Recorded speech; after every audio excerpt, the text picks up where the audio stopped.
quick, or comes back up. It's coming back up. Our logo should be reboot. Okay, we're good. It's up. Centerville Yep. reboot. All righty.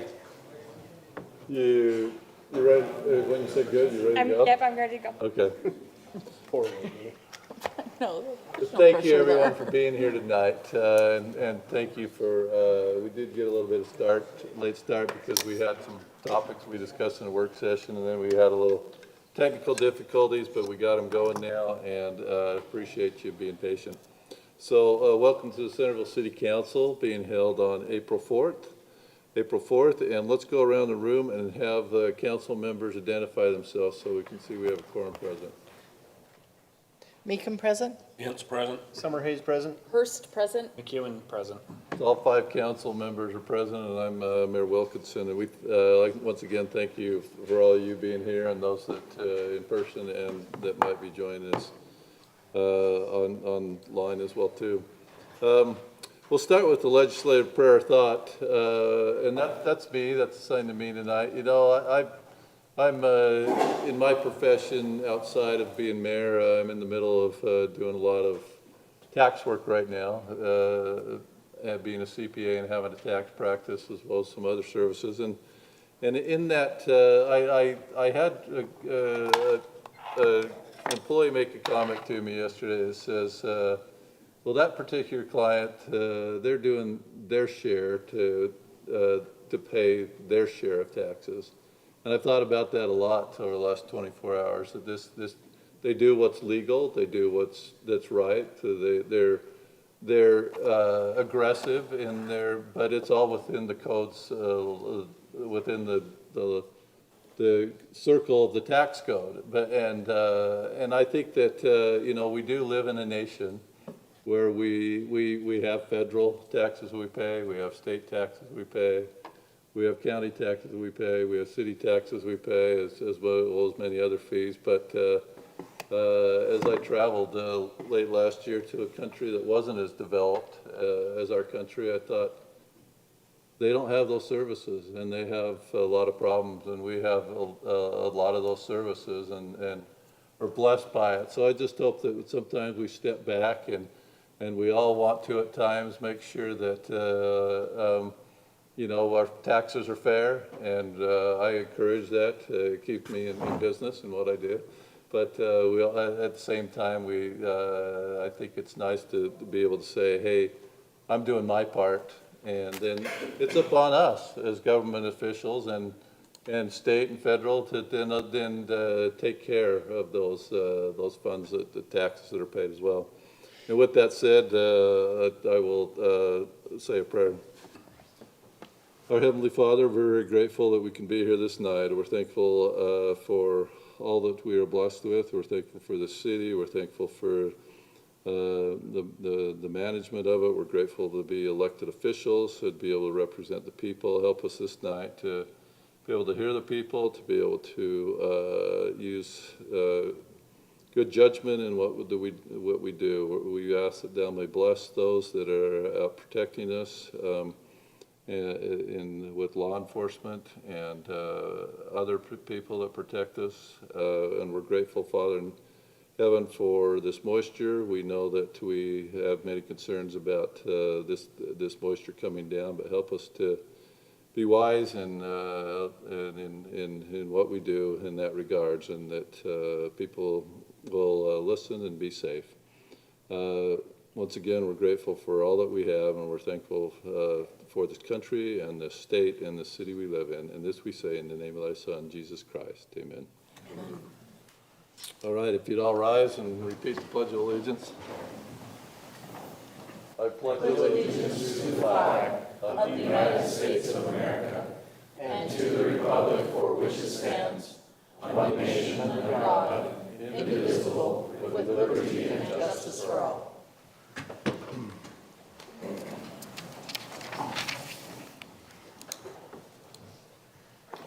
Now's the time for the open session. This is an opportunity for us to come forth and to express our opinions or thoughts or compliments, whatever might be on your mind. Try to keep your comments 2 or 3 minutes.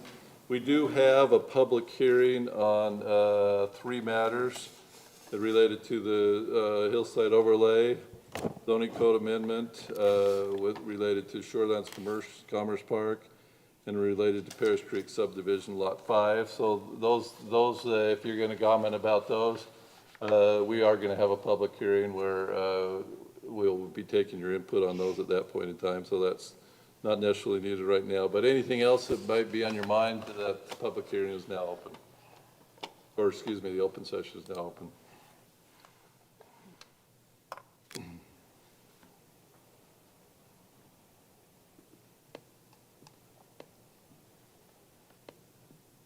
Whitney, is there anybody online? No.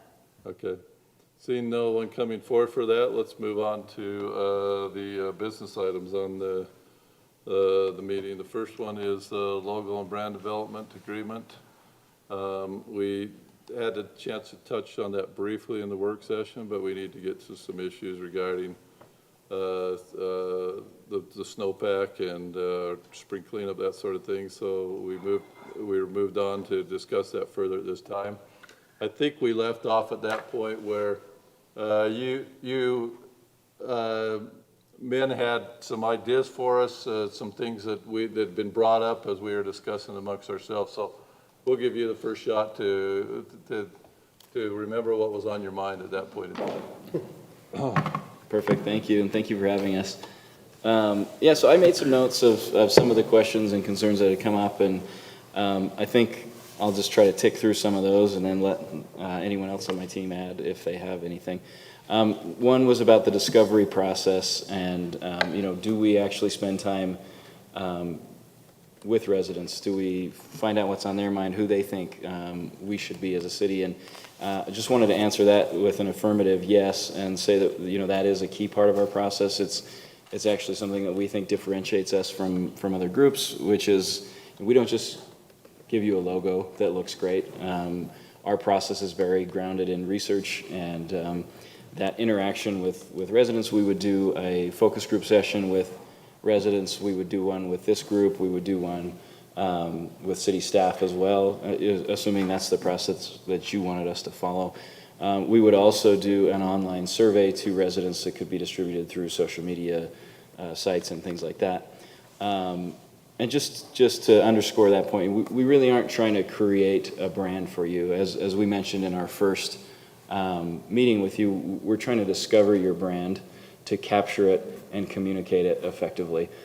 So that was one of the things that I heard come up last time, or in our last session, and wanted to address. And then, of course, there was this issue of should the general plan be done before the branding? Should branding come before general plan?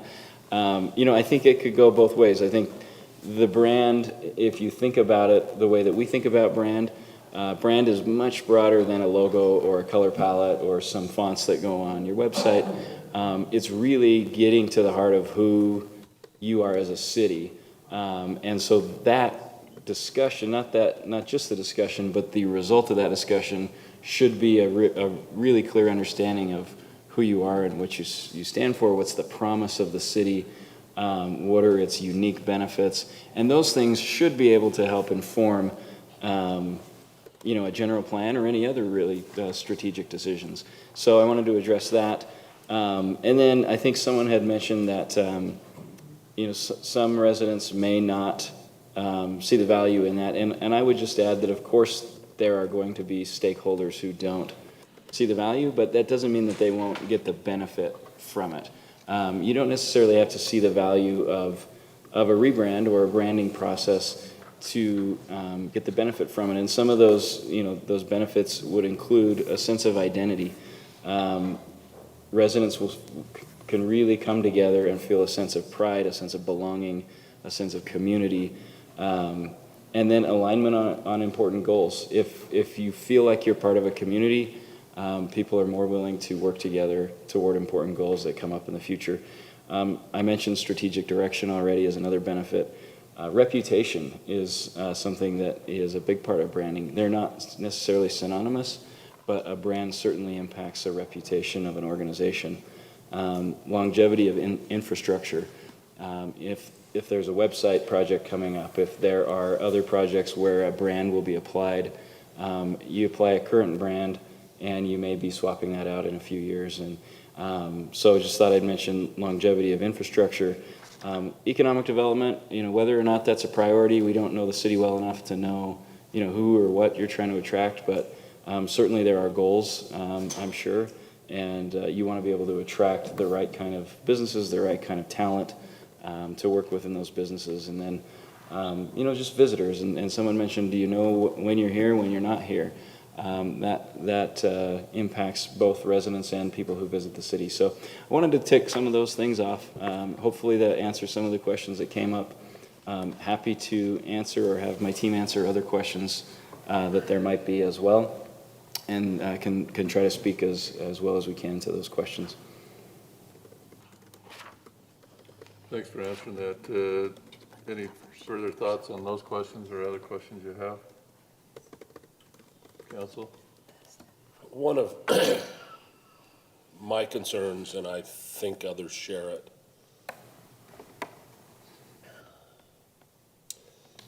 is at least in my opinion, we find it difficult to get a significant amount of input from people.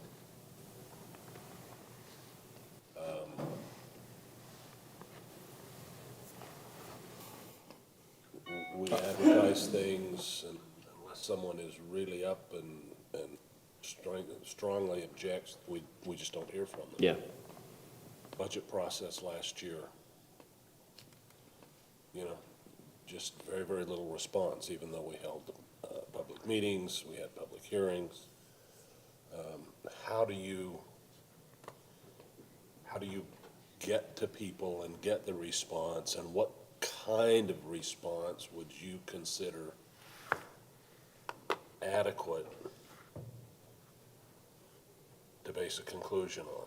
Yeah, we'd be looking for hundreds of responses to a survey. That would be our hope, to approach that statistical significance of city residents, and we would definitely want to try to do that. And we can help do some messaging in terms of writing social media posts, maybe even guiding someone to putting some budget behind some of those social media posts to make sure that they get out and they stay out there in front of people. One comment that I would add is just that I think we've been surprised in the past at how much enthusiasm there is for projects like this. People tend to find it pretty exciting, whether we're working with a company or with a city. We're always surprised at how much people want to participate in this. I think it's a little bit more exciting to some people than a budget discussion or something else. There's something about branding and logos and things like that just kind of piques interest. And so our hope would be that we could reach a significant portion of the population and get some input on that. And that helps with the buy-in, of course. That's one of the reasons that we do it. We want people to have the opportunity to weigh in up front, because then on the backside of the project, there's less there's less of that criticism of there's always going to be it, especially with a city.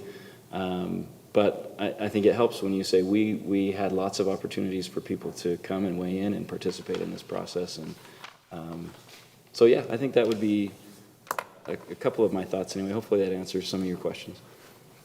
Just some of the social media, I guess what you're saying is paying for a little boost of Exactly. Yep. Is that included in your proposal, or is that That would be on it. an ad? It's not something that we included in the proposal, but the budgets are so low on those. Yeah, they're not a lot of money. Yeah. I just didn't know, just Yeah. so for clarity. We have budget money. We do budget for that, those costs every year now. Okay. To And push so- like rec programs. So speaking or of, things. remind me in our budget, for the tentative budget, where did we put rebranding in this? Oh, for the upcoming year? Yeah. So this is coming out of the RDA. So whether or not we spend the money this year, we would budget for it next year. Okay, so this is the RDA budget. Correct. So wouldn't we vote on it during RDA, not Susan? That's a good question, Nate. Did we budget for the,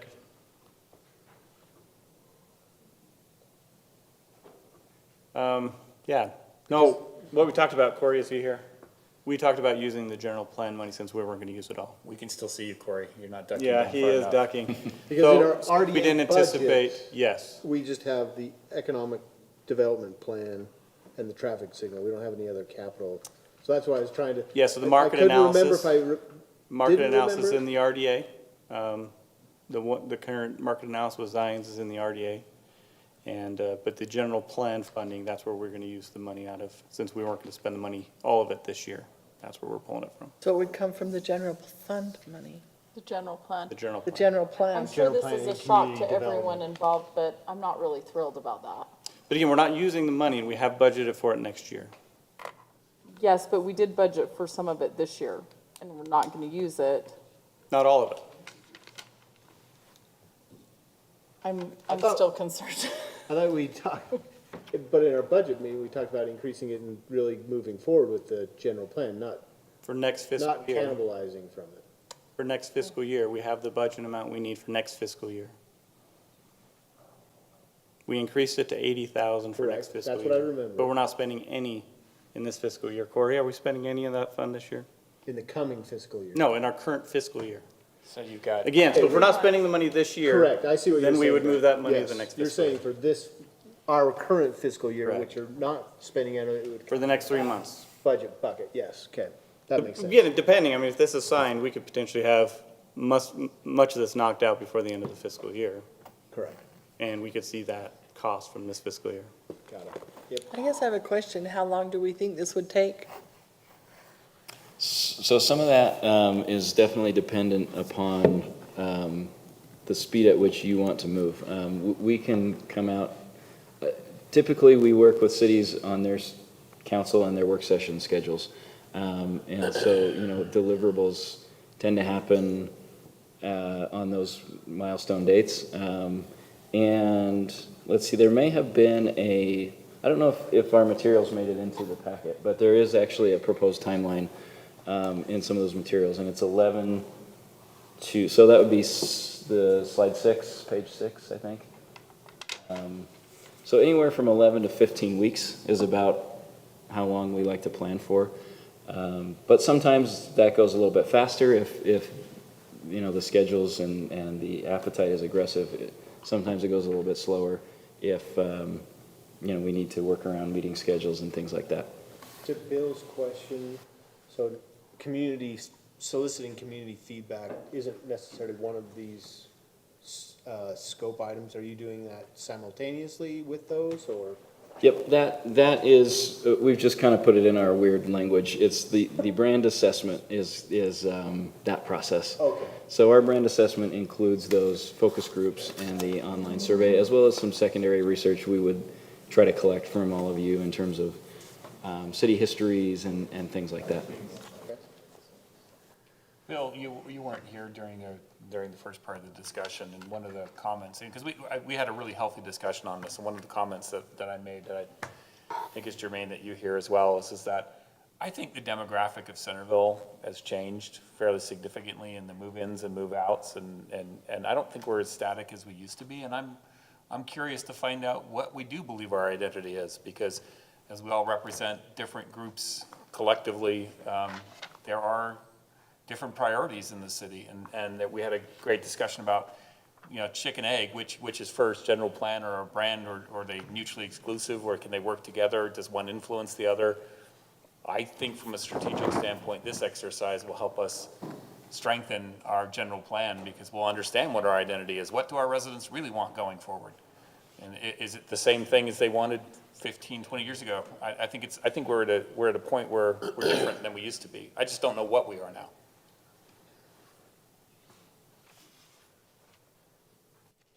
I'm a little concerned about the brand assessment taking 1 to 2 weeks. I don't think that's enough time to get hundreds of responses based on Bill's comments.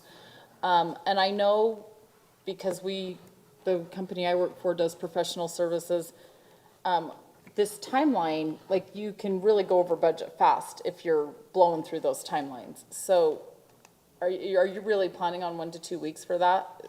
Or is that gonna run simultaneously with some other tasks? It is a process that we've done in 1 to 2 weeks. It is harder to do that with the city. I'll grant you. Most of our branding work is with corporations, and so we're doing customer surveys and things like that. So, you Using a know, Qualtrics, or what are you using for your surveys? yeah, SurveyMonkey, essentially, yep. And, you know, so we could build in some extra time for that if we feel, but we're committed to the costs that we've quoted. So it's kind of Unless, GMP regardless of schedule? unless, unless there are deliverables added.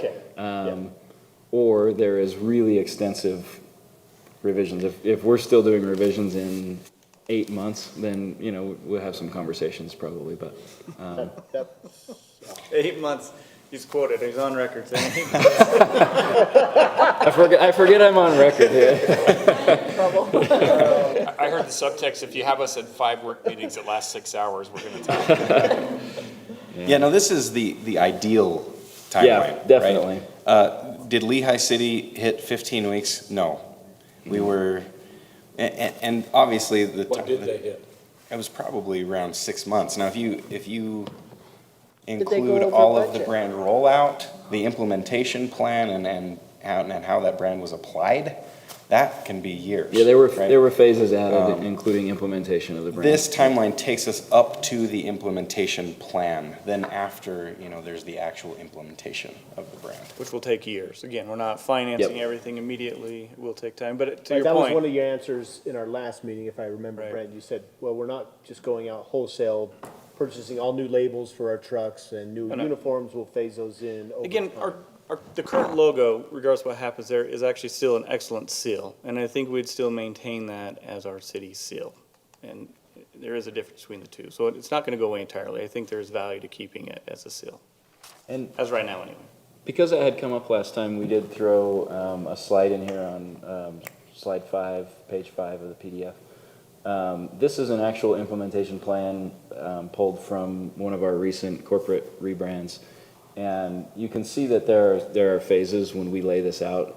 Again, this is just a recommendation from us.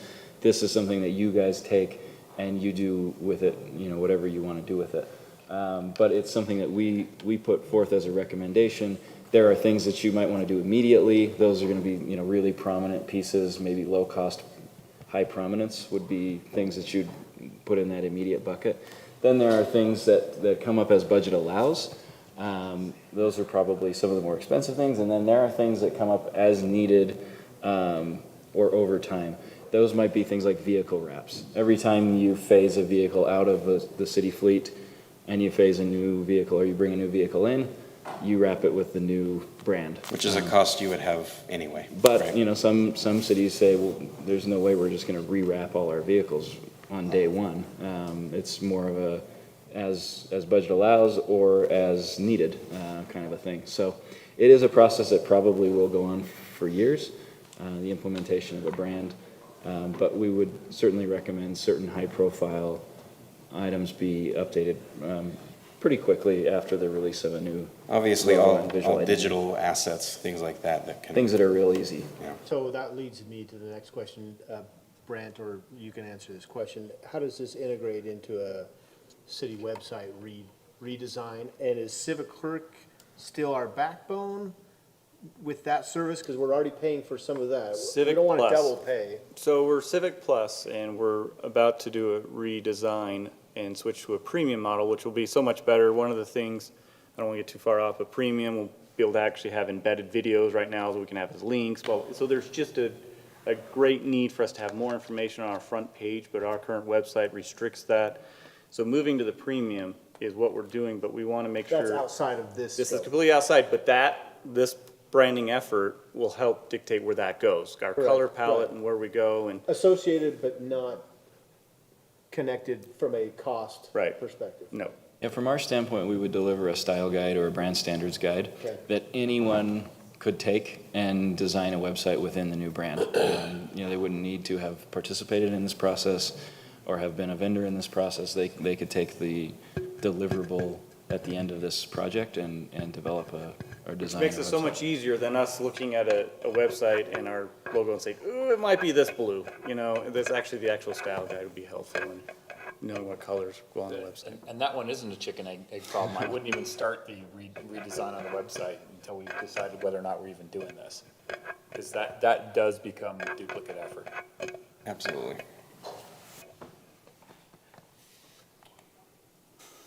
Okay, it's gone silent. We've decided we're voting on it in here, because it's coming from our budget, not the RDA, right? So, Yeah. Well, I could try throwing out a motion and see if we have a second. That's probably a good start. yep. I'll motion that we enter into the logo and brand development agreement with Jibe DBA and for the cost detailed in the proposal. We have a motion. Do we have a second? Well, in order to get it on the table, I'll second it. But that doesn't mean you're voting for it, you're just seconding it. Okay, I fair haven't enough. decided to vote for it. I want to hear it a little bit more first. So we have a motion, a second. If you want to hear more, then I guess you want further discussion. What would you like what more would you like to hear? Well, based on the quietness of fellow council people, I kind of figured there would be some, so. We did a lot of digging on this in the work session, unfortunately. To your point that you made earlier, as long as the timeline is somewhat flexible, because I don't want to enter into this and rush it. If we're really saying that discovering the identity of Centerville is important enough to spend the money on it, then as long as the timeline is somewhat flexible on the data gathering, I'm okay with that. And I don't want to insinuate that I'm not supportive of a rebrand. I just don't think the timing is right. I think we're at least a year ahead of where we should be. I think that general plan needs to be rolling. We don't know what we're doing on the west side. We're having an economic study done that tends to continue to hurt us as we have applications come in for the west side. So I think that really does inform some of our decision on rebranding. And I think it's too big to cover in the amount of time that Jibe has laid out. I know they're willing to go longer, but I think it's gonna take longer than even that. I think what you guys are presenting is awesome. I'm totally supportive of it. I just think the timing, we should just wait a little bit longer. Challenge of So waiting wait for to one s- thing to complete, to do another thing, then we're years if we're waiting for one thing to finish. General plan's always, it's an evolving document, it's a living document, right? It does change and But we shift. have a document from the 1980s I that's been understand. adjusted a So if we're waiting little. for some things to complete before we move to the next phase, that is definitely slow moving. And we're investing in money now on websites and, whether shirts, and then if we're talking about 2 years from now, saying, we're gonna undo it all, then then we've wasted money. And so I feel like these can be in conjunction and feed and inform each other. The economic development or the market analysis is gonna be complete in the next month or so, if not less. And so this process is gonna be happening, that could feed into that. So I feel like everything can happen at the same time and not wait concurrently So let's table it for 3 or 4 months and get that Then economic we're tabling a analysis website done. redesign, which allows us to do embedding, or if we're gonna invest in the new web design. If once we invest in the web design, we can't change it for 5 years. So again, there's just a number of things and factors that we're Hold that waiting off. Can on. we not hold that off for 3 or 4 months? We I'm not can, asking for forever. Sure. I'm just saying, let's make sure that we're really heading in a direction that identifies what we are. Because I think to George's point, he's right. The city has changed. We have new people here. It is a great opportunity to discover what our identity is. And I think it's super important, and I'm on board with what you guys have said. Probably in March I wasn't, but I feel like what you guys have presented really strongly aligns with what we do need to do. I'm not sure we're just quite there yet. And I think it may be frustrating to you guys as well, trying to get that information from residents when we can't answer certain questions. Well, so let me offer a counterpoint, and it's not 100% a counterpoint. It's to the argument of parallel versus serial in terms of how we do the activities. To me, the stakeholder groups are not necessarily the same. The people who care about the general plan are not necessarily the same people who are going to care about, we'll call it the touchy-feely look and feel part of like an identity statement. That they will never attend a general planning meeting, in my opinion. They're a different group of people. And as such, like, I agree with Brant. Yes, they can inform each other, but the stakeholder groups are not going to be the same necessarily. So I don't know that it hurts us to have them going as parallel efforts versus serial. So the one thing I'm trying to understand is like, well, let's table for 3 or 4 months. Help me understand what we gain in that interim. Is there more research we're doing, or what's the tabling get us? Because I've got a history of tabling stuff, but I just need to understand what are we trying to accomplish in the tabling time. So when you talk about parallel, I don't think we are moving parallel yet. I think we are moving serially. I think that's where I'm coming from. I actually agree with you on that point. Well, I'd vote for a general plan to get kicked off, but it's not on the agenda tonight. But if you want to bring that next week, I'm happy to say let's do it. Because I think the problem is that we need to jump out on both fronts. I don't think that we need to wait on the general plan any further. I think it needs to come along because we are really behind the 8 ball when it comes to the general plan and our west side and what's going on in the communities around us. We're getting outdeveloped in some areas just for lack of good planning that we can say we're solid on. Correct. So I'd say, hey, let's do both. I don't have a problem with that. Let's put that on the next agenda and talk about moving the general plan forward. I just don't think we should pause either effort. So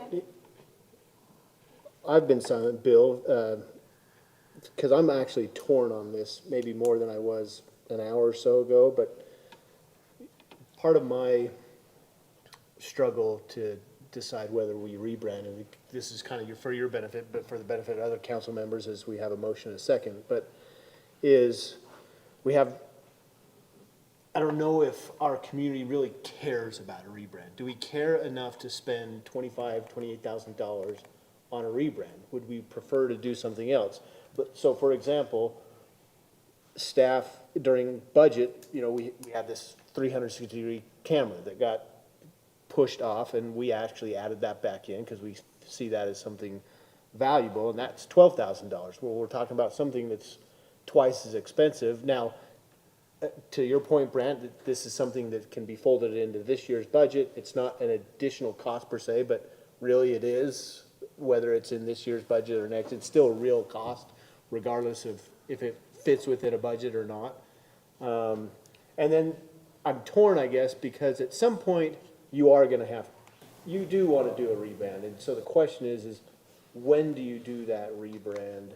Or are we saying, well, we'd never really want to rebrand? I don't know how other council members feel about that. But to the point of, hey, look, if we're going to update other infrastructure, meaning the website, and I do sympathize with Brant's comment that maybe some of this information that we collect during the rebrand will actually be extremely helpful as we go to the general plan. So actually, I'm leaning a little bit more towards approving this than I was an hour, a half hour ago. If I can just appreciate that. And the thing, again, what I find value in this process, and maybe I it's didn't say yes, selfishly, Brant, but maybe it's selfishly, but I feel like taking the moment. yes, I know. I can tell you're a proponent of this, Brant. It's just taking that time to have a serious sit-down conversation with our residents to really see who is Centerville. I'm not saying, maybe you all know, but I feel like there's just an opportunity right now, post-COVID, post everything else, to really have a sit-down conversation with Sharad's surveys to say, who are we? And having that conversation, that one-on-one with residents, not our individual groups who talks to us the most, but on a community as a whole, who are we? Because I feel like that information could be shocking and at the same time enlightening to what we've learned. So taking that moment to really sit down and hear from our residents is important. I feel like that could even lead to doing a national, neighborhood resident survey, and again, gauging our residents once a year. What do they care about in their neighborhoods? Because I'll say, Councilor Hewitt's neighborhood may care about street lights, but your neighborhood cares about potholes. Well, let's invest in those things. We can be more strategic in what we invest in throughout the town, throughout the city. But this is that opportunity to start having that conversation, because I feel like we haven't done a great job sitting down as a whole from a city standpoint, engaging in those conversations. So let me this is ask, the beginning of that. let me ask Jive folks one question. How do you ensure that your survey questions are coming from broad or as diverse as we can be in Centerville City with a population of 17,000? How do we make sure that they are representative of different neighborhoods within our community? So that's a challenge with all market research, right, is making sure that we don't have sample bias or any of that kind of stuff. So one thing is we simply just ask demographic questions at the end of the survey. And then once we get our results, we can take a look and see, did we miss a major population segment? If we did, then we need to find a way to target them with the same survey. Okay. So you do have protocols that you internally meet to ensure that you don't have bias on your surveys? Something that we think about and work on, definitely, Okay, yes. but you don't have necessarily a metric to say whether you've met it or not? No, we would need to look to you. It's to a little you bit more subjective, I guess. For Okay. population data, honestly, and. And what about, can the same person take the survey 14 times? Or can the same household take the survey 14 times? Is there any way to control that? So that, yeah, every survey again has what we call cheaters and speeders and people that run through the survey and then try to take it again. But we set our settings on the back end of our survey that you can only take it once. And I think that's based on IP address. I'd have to check on that. But we couldn't stop someone from taking it home, going to the library, going to their office. From their mobile device to But, their laptop, to their PC, to their iPad? Yeah, but I would say that most people are probably not motivated enough to. I was going to say, don't I'd like to think somebody cared that much. And I would just say mobile device, laptop, and iPad, if they're at home, are gonna be the same IP Yeah, that would address. be the Yeah. same. I was thinking more device. I'll tell you the biggest thing I struggle with is that rebranding, whether it be at a city or corporation or wherever it may be, that means you're ready to move forward. And I would ask the question, are we ready to move forward? Are residents ready to move forward? Or if you don't, then you're just throwing money at something that you got a new logo and that sort of thing. And if you're not ready to move forward, I mean, the Jazz do it and they're ready to move forward. They dump their whole team, and get a brand new team, okay? Hey, guys. I think he was referring to the dais here. Start over. Yeah, I'm referring to the dais, and I'm referring to our residents as well, too, okay? Then the practical side, the CPA side comes out, I don't want to throw money at something to get a big logo that we're all excited about, but we don't move forward with it, okay? That's what I think part of the vote comes down to. Are you ready to move forward? Because that's why you rebrand and get new logos and new sayings and everything else, because you're ready to move forward. Well, Mayor, You're ready to make we are at that point where as staff, we do feel stuck. We have 4 different logos throughout the city with different departments. We have a website design we're waiting on, potentially putting some, Councilmember Rance, I shared this in the work session, but you've been asking for welcome to Centerville signs for years now. And I feel like once this is figured out, we can start putting those at entrances on the on-ramp and at the main street entrances, so we could say, really, here is Centerville. So all of that has been on hold, and we would like to move forward, but really we need to figure this out before we can move forward on that. So if we're talking about waiting a year, we're pushing that out a year. Or we're investing in the money today and undoing that investment next year. Well, Mayor, I think that's a great point that's helped me solidify.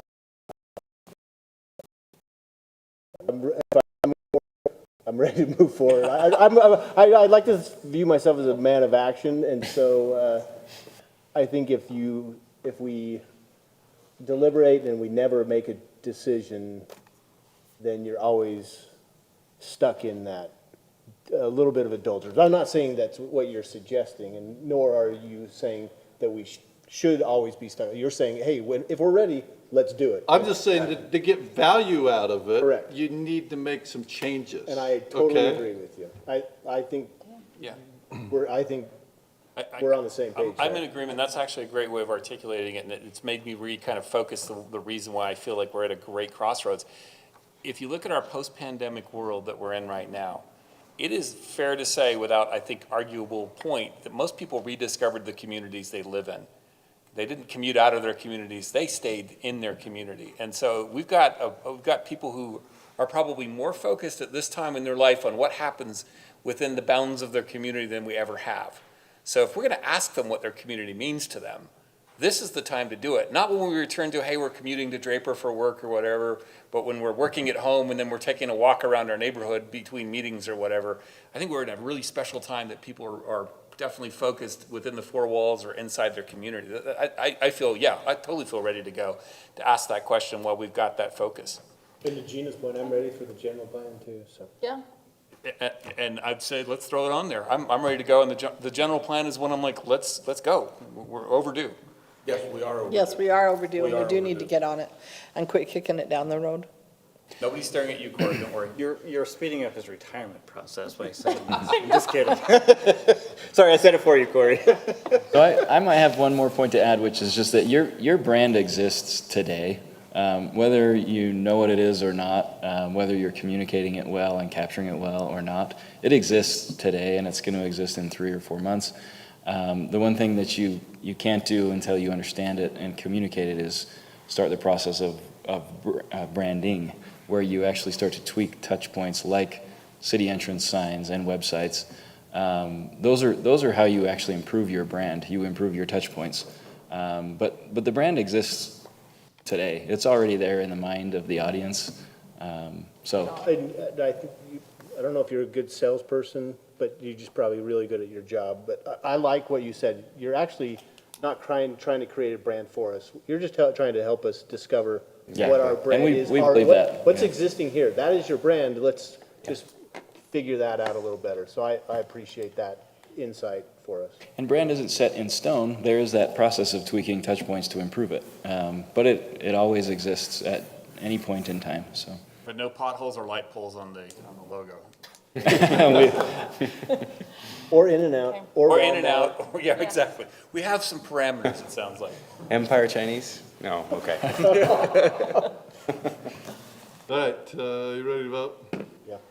Do you need any further discussion?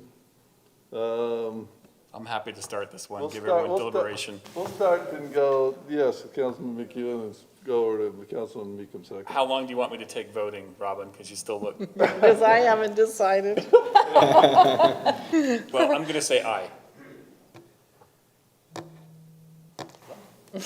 We'll leave Robin to the end. I'll say aye. Aye. You guys have convinced me. I Hope that, I struggle when you say You voted. people, I did vote, but I struggle. I mean, I vote aye, everything I hear is positive. I don't really think very many people in the community care about the branding, so, We'll find you out. know. But if we did, I'm excited to find out what the if we results did a are. better job of it, they might. Yeah. And and I will go, that's what I guess I'm hoping for. All right, thank you. Thank you. Thank you. Thanks for hanging out. Of course. All right, let's move on. Let's go to item number 2. This is a public hearing item relating the zoning code amendments on the hillside overlay. Corey, you want to introduce us to this?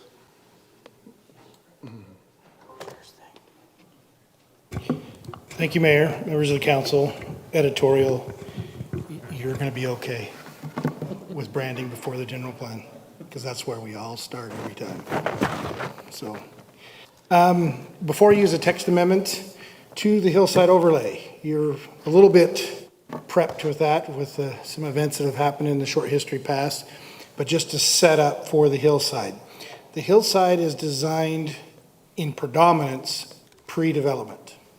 So when you look at a piece of land, you want to subdivide it, you want to build on it, we're going to be looking at the hillside parameters.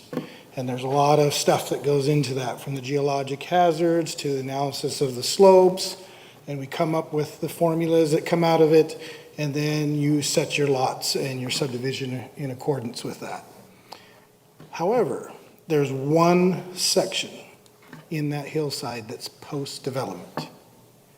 And that section is you want to build on your house, and you want to do anything later with your house. That section's post-development. That's where the strain has come from map amendments to previous subdivision saying, hey, if we can stay under a certain percentage, can we have our own drainage, so forth. There's been some minor amendments in the past related to this post-development clause. Well, it's come to the attention of Mr. Henry and his neighbors. If you look at the background, they're post-development. They're looking at their homes. They've been built there. I think that subdivision was approved in the 90s. And they're just discovering through some of the default processes, oh, I want to build a shed. Do I need a permit? Come in, oh, you're above the percentage. Can't build your shed. Oh, I didn't know that.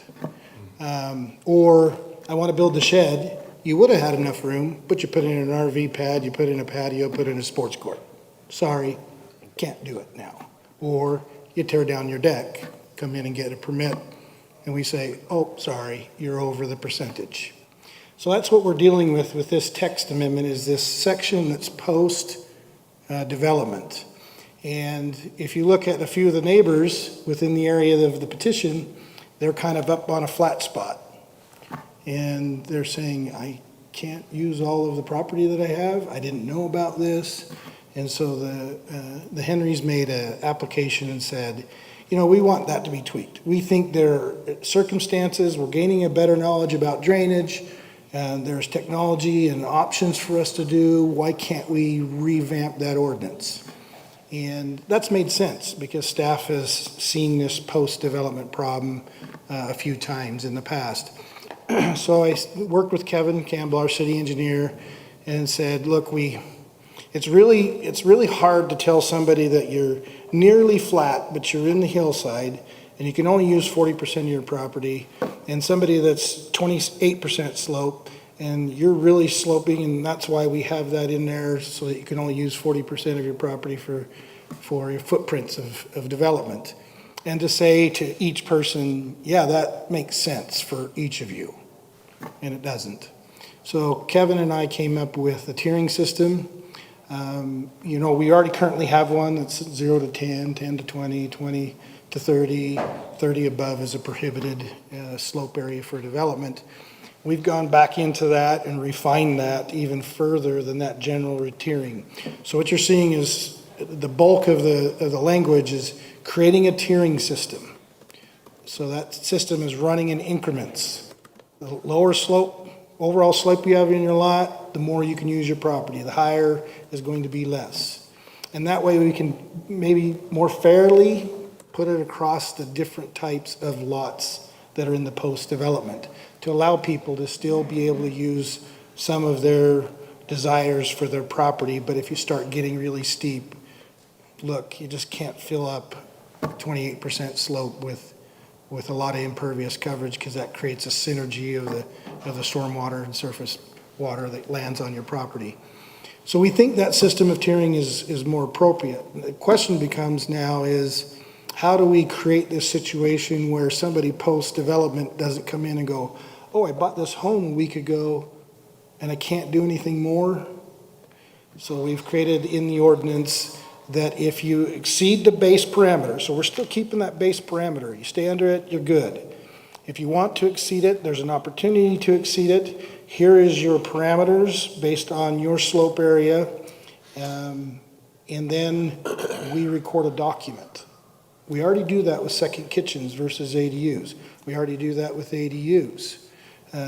We already, in some sense, record it when we have a surface fault and it's shown on your subdivision plat. So we're helping people understand post-development in this case. These are your parameters. If you exceed it, it'll be recorded on the property so that the next owner is also informed of that, and there's not this surprise after you've poured an RV pad and a fire pit and you want to do something else. So we think, thinking through that without having to go in and revamp the entire ordinance where its boundaries are. We still have some improvements to our geologic hazards points that we need to do. We need to look at a wildland fire interface ordinance if we start encroaching up into the foothills as time and pressures will start occurring. But that's all pre-development. This will help those that are post-development and be, as best we can, objectively fair based on some slopes. Is it fully objective? The confession is no. If you are in sand and gravel by chance with a 15 or 18% slope, likely you can handle, there's a lot more percolation into the soil. But But we haven't created that system where we keep that kind of disparity in the initial studies from the geologic hazards. So we think it's more fair. We took it to the Planning Commission. I went to them thinking, okay, this is the argument of the cart before the horse that we experienced in others.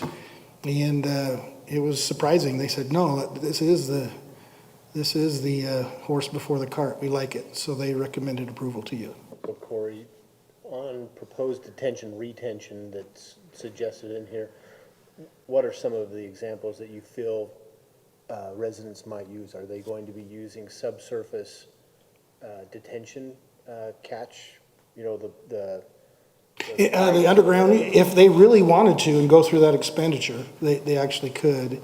But most, what do you see some of these? reasonably, I think if you look at Fred Hale's subdivision, when he moved, he had an acre lot that's in the hillside area, and he modified it to the 40% because an acre gives you a lot of room to build on. But he did a detention as part of his site, and essentially, and you could do the perk rates with the soil and some other things to know the capacity of your detention that's needed. And most of them are going to be detention. so are you looking at? You're over an acre, you're at retention, but I don't think there's going to be a lot over an acre. Okay. Are you looking at requiring geotechnical studies in some? Yes, that still stays in place in the current hillside, as they will have that study as a part of it.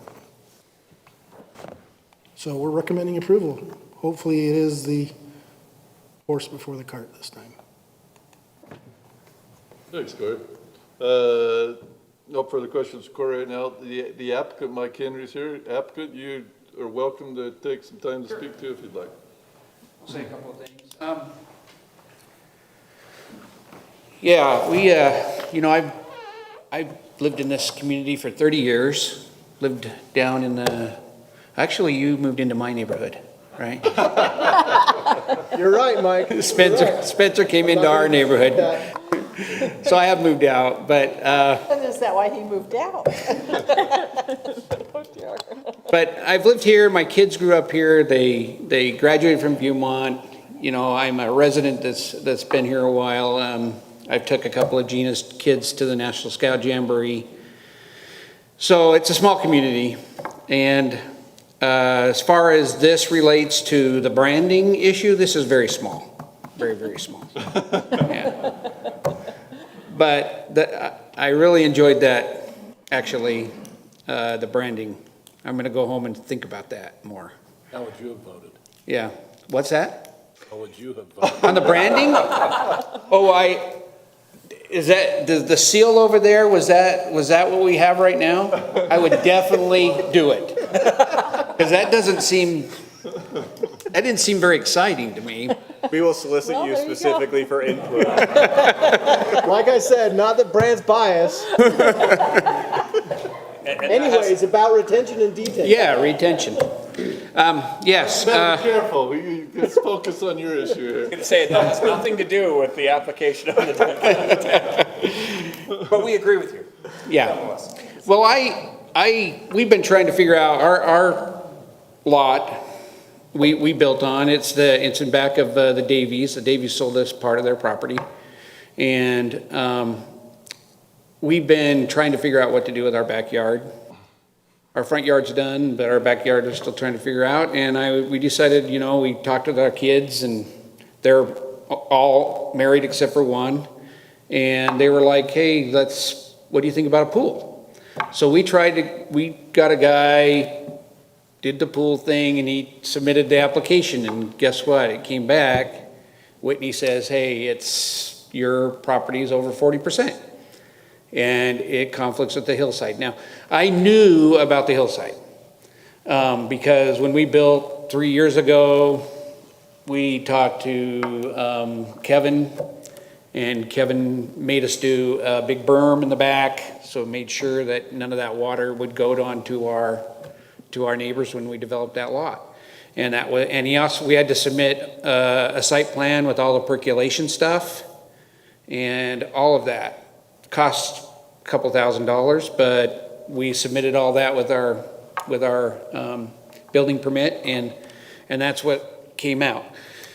And I thought that put us up to 60, personally. I thought, oh, we're doing all this so we could get up to 60. Well, I guess that wasn't the case. And so then I read the hillside, and it was just that one paragraph, this 1040 that pertains to us that already have our, houses on the lots.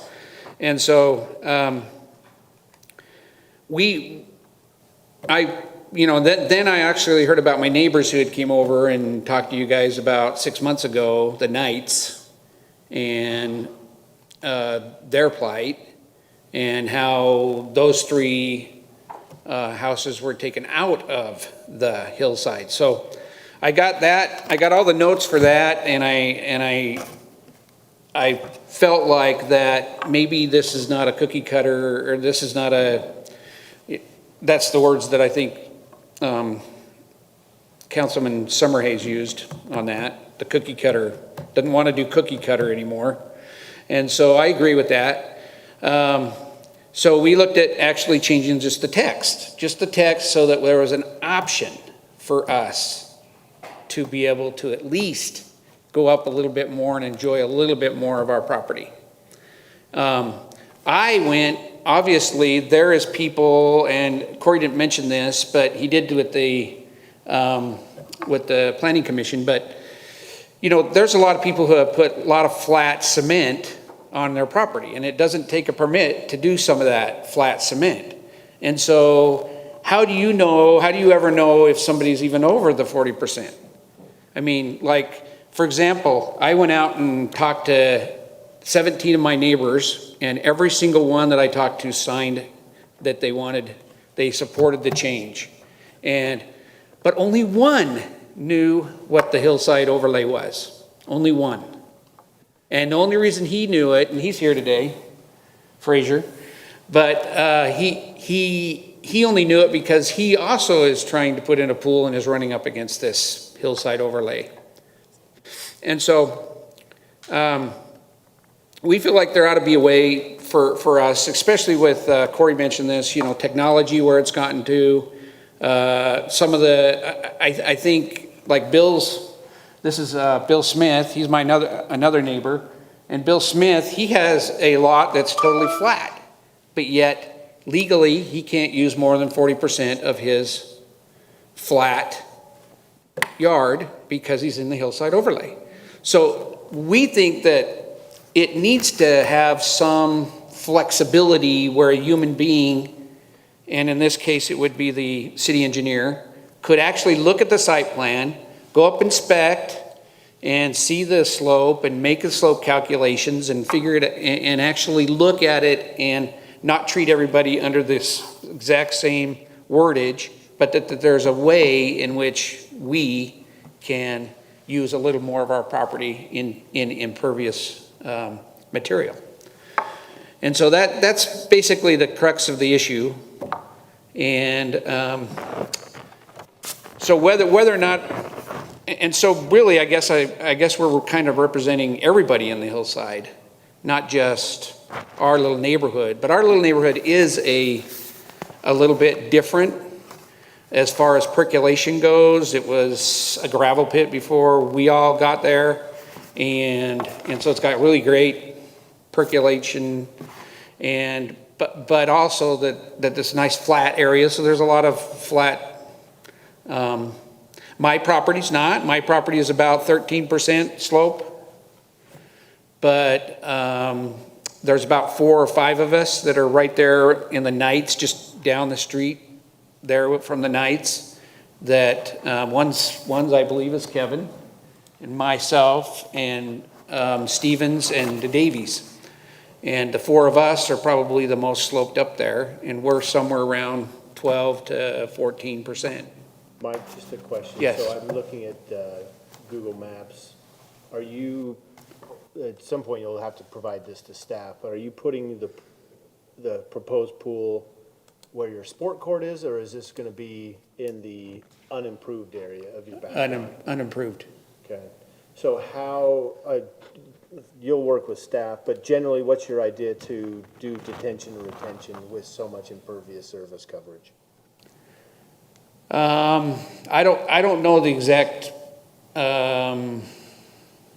options. That's okay. Nor do I even You don't have to have know. an answer. Yeah. Just- okay. Well, when we submit for the pool, we also had to I was submit gonna the say, site is the pool going to plan. be your retention? Oh, wouldn't that be nice? Okay. Yeah, We'll no, just work with but that. I am at, right now, I am at 50%. With the pool, I'd be at around 54%. Okay. That's where I'm at on mine, so, on my personal one, but In It's your kinda how- petition, you said, you mentioned one of the points was continued advancement of drainage technology. I'm assuming you mean the retention on your own property? Or are you meaning city Yes. infrastructure? well, I'm meaning retention, Okay, yeah, okay, mostly retention. okay. Any further questions for the applicant before I take a motion to the public hearing? Okay, thank you. Second? All in favor, aye? Aye. All right, this is a public hearing matter. The public hearing has just been opened. Anyone that wants to come forward, just identify yourself and where you're from in relation to this hillside overlay zone.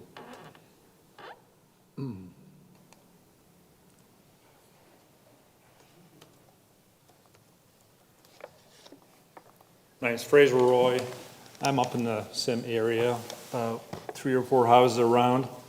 And Councilman Summer, as you were mentioning, the retainage. So about 10, 15 years ago, we picked up another piece of land that's directly behind us. And when we did the extension of our patio, I actually tried to go to the city and try and get some information, but we ended up putting 70 tons of subsurface retainage, French drain.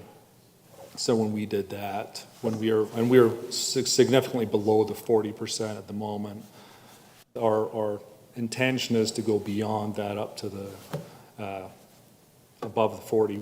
Our current plan is only about 600 or 700 square feet above the 40% as is. And so, but we already took care of that when we did our patio in the backyard. And so that seemed like a reasonable, but we were in a pretty flat spot. We didn't ever intend to really do the backyard and add additional stuff in there. But to be honest, we started to reconsider based upon the drought status. Obviously, we're not in the same drought status as we were. We understand that filling a pool or creating a pool is a one-time event, generally speaking, to fill up the pool, but eliminating grass and reducing the amount of water we'd use on an ongoing basis, that was another reason for doing it. So allowing us to go above the 40% with the proposed plan that we were intending, that was part of the goal as well, was to reduce our water content usage on a yearly basis versus an individual basis. So thank you. Thank you, Fraser. Other comments from the public?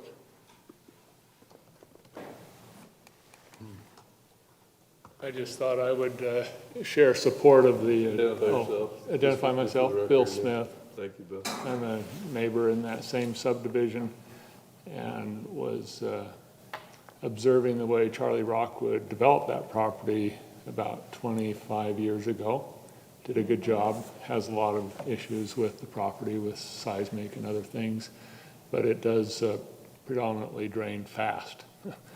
But I think the advantage of this, especially as you look at it broadly through Centerville and other areas, other development, I think that the way that staff has put together a thoughtful approach of a gradated, less than 60, 55, 50, 45, 40, it's very thoughtful. So I just thought that's probably clear to all of you. But from a construction standpoint, which is my background, and I think that they've done a great job.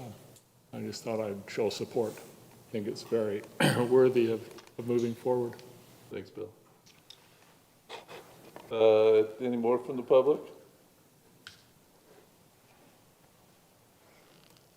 Anything online? Seeing no more comments from the public, I'd make a motion to close the public hearing. So moved. Second. All in favor? Aye. Opposed? Great. Applicant, any response to the public comment? If not, then I would go to council. Further questions for the applicant or staff?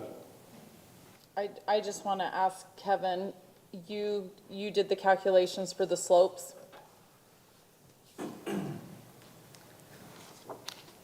Yes, initially, it was a broader range of, I think that initially it was submitted at maybe 0 to 9 or 10%, and then 10 to 20%, which I felt like 0 to 9, those are pretty gradual, typical slopes throughout the city. But in my opinion, a 15 to 20% slope is quite a bit more difficult to retain and terrace than, say, a 10 to 14% slope. So Corey and I, we worked on it, we went back and forth. We felt like it made a little more sense to break it up into smaller ranges. And so, yes, that's something that we worked on and came up with, and we worked with the Henrys. And I appreciate that. Creating a little bit different scale, I think that just is a good community benefit where everybody might not fit within a broad range. To create a little few more increments within engineering tolerance is a nice touch, so I appreciate that. Yes, Mike mentioned this, but all but probably 3 lots in this subdivision are 9% or less. There are 3 lots, and just to disclose, one of my lot is one of the lots. Now, the Davies is a little bit closer. It might be close to 10%, but the Stevens, the Henrys, and mine are somewhere between probably 12, 13, 14%, somewhere in there. And so it does make sense. You know, most of these homes, I would say all of these homes up in this development, the front of the home and the driveway drain to the city street. And then these 3 lots they drain to the back. And so you get half of the house and any hard surface in the backyard that, unless retained, it can potentially flow onto the neighbor. And that is a risk with these 3 lots in particular. And so retention is definitely needed. That's why the calculations were required from a geotechnical engineer. We check for infiltration rates. And, you know, with 60% pervious, you still have a 40% area where you can construct retention. I think that most of the retention basins will be swells. And I don't think there will be the need, up in this area at least, because of the infiltration rates. I don't think you'll see underground retention. I don't think that will be necessary, but we'll see as the individual applications come in. These homes, Henry's, yours, and Davies, that's the western boundary of that hillside overlay, correct? Yes. Okay. Yeah, I really do like this approach of doing different requirements for different slopes. I think it solves a big issue. I think this neighborhood is a very good example of being in a hillside overlay zone that, you're right, there's several lots that are pretty flat. And so this gives homeowners the opportunity to do more of what they'd like to on their property, which is a good thing. So with that is, you make a motion? Yeah, I'll make the motion. I'll make a motion that we approve the, amend the zoning code of the hillside overlay relating to the maximum impervious coverage limitations. Second. Have a motion and a second. Further discussion? Okay, Councilman Ince, will you start our voting going to the right? Sure. Aye. Aye. Aye. Aye. Aye. Motion passes unanimously. Thank you, staff. Thank you, applicant. Thank you, public, for your participation on this one. We have another public hearing motion. This is a zoning code amendment related to the Shoreland Commerce Park. Want to give us a little background, Corey? Thank you, Mayor, and members of the council. I believe the applicant, Craig Salmon, was going to try to get on by Zoom. He's down in St. George and didn't make it up through the day. So the request before you is to amend the Shorelands Commerce Park In your report, I gave you kind of the history of how it came about. Mr. Salmon would like to rent to a tenant. There was some discussion on the various uses of that tenant space and the uses that are existing within the SCP zone. Know that the SCP zone uses are not on the land use table of uses. They've been called out separately in that chapter back in 2010 when we set that area aside for future use for job creation center. That's what the county wanted us to do. It's come up with this tenant that the discussion on the types of uses, and they want to do their main use and then add an accessory use. The accessory use is going to be subject to the same use if it's called out as a category use to it, and it's not called out as a category use. Depending on how he wants to do his primary business, also qualifies whether he's creating a corporate office, whether he's creating a contractor sales and service. And so we went through a lot of discussion. If you think about the example I gave to the Planning Commission, Hogan has their corporate office sitting there, but they also have their storage yard for their stuff. That would be contractor sales and service. But if you think in the same zone that they're located in, when you go to the steel manufacturing, that's not a contractor's because that's steel manufacturing. So we have a lot of these different elements that come in with these contractor sales and services. They're not all just my office and I store my truck and my wood and my supplies there as a plumber. Then you have the issue of personal instruction. The egg on the face is we have a couple of personal instruction uses sitting out there, the Kona Karate and the dance studio, because personal instruction is allowed in every other zone but the SCP. And so we've had some difficulties developing this little niche area that we really set aside the larger property for the job creation. So the question is, should we fix the ordinance? Should we just say, no, you can't come here? And so I go through a long history with the Planning Commission on timing and the thoughts of staff. There were two options presented to the Planning Commission. You could just simply say, hey, for now, it's an extension of the IH zone, but it has a lot of design parameters to it, and just follow the IH uses so we don't have confusion of where you land in uses, or we just add 2 additional uses to the SCP zone, and the Planning Commission wanted just to add contractor sales and services and personal instruction and wait for the market study and the West Side plan updates to determine, because there were some commissioners saying, I don't like some of the uses you allow, and some of them that you don't allow, I want them in. So I think we will be doing a further refinement. So they chose the option of just adding the contractor sales service and the personal instruction. And so that's what's being recommended to you. Add those 2 uses for now. Sounds like the Planning Commission is excited about a general plan overhaul as well. They are. Okay. They are. What's the boundaries of personal instruction? And that seems like a pretty wide term. It is pretty wide term. So let me give you one that's very difficult inside the definition. It's basically the idea that you can have dance instruction, piano, art instruction. But, one of the elements that's put into it is if you have, what is it called? If you have a gymnasium that's operating as like, we have one that was out onto the west side. They have a gym as part of their nutritional instruction. And so they're categorized as personal instruction because it's their clients using the gym. But if you have a Vasa come in, then that's going to be the gymnasium, which is the indoor recreation, rather than the personal instruction. And they cross over with each other depending.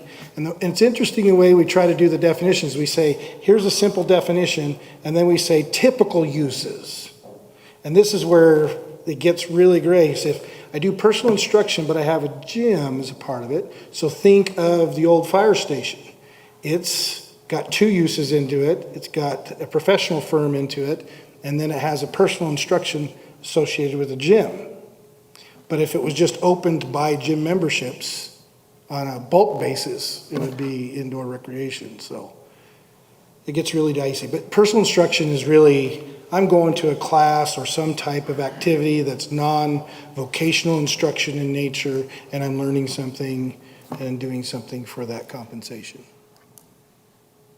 That helps. Still pretty nebulous, but It is very, and if you see that all the time as we go into, I bring up the contractor sales and service.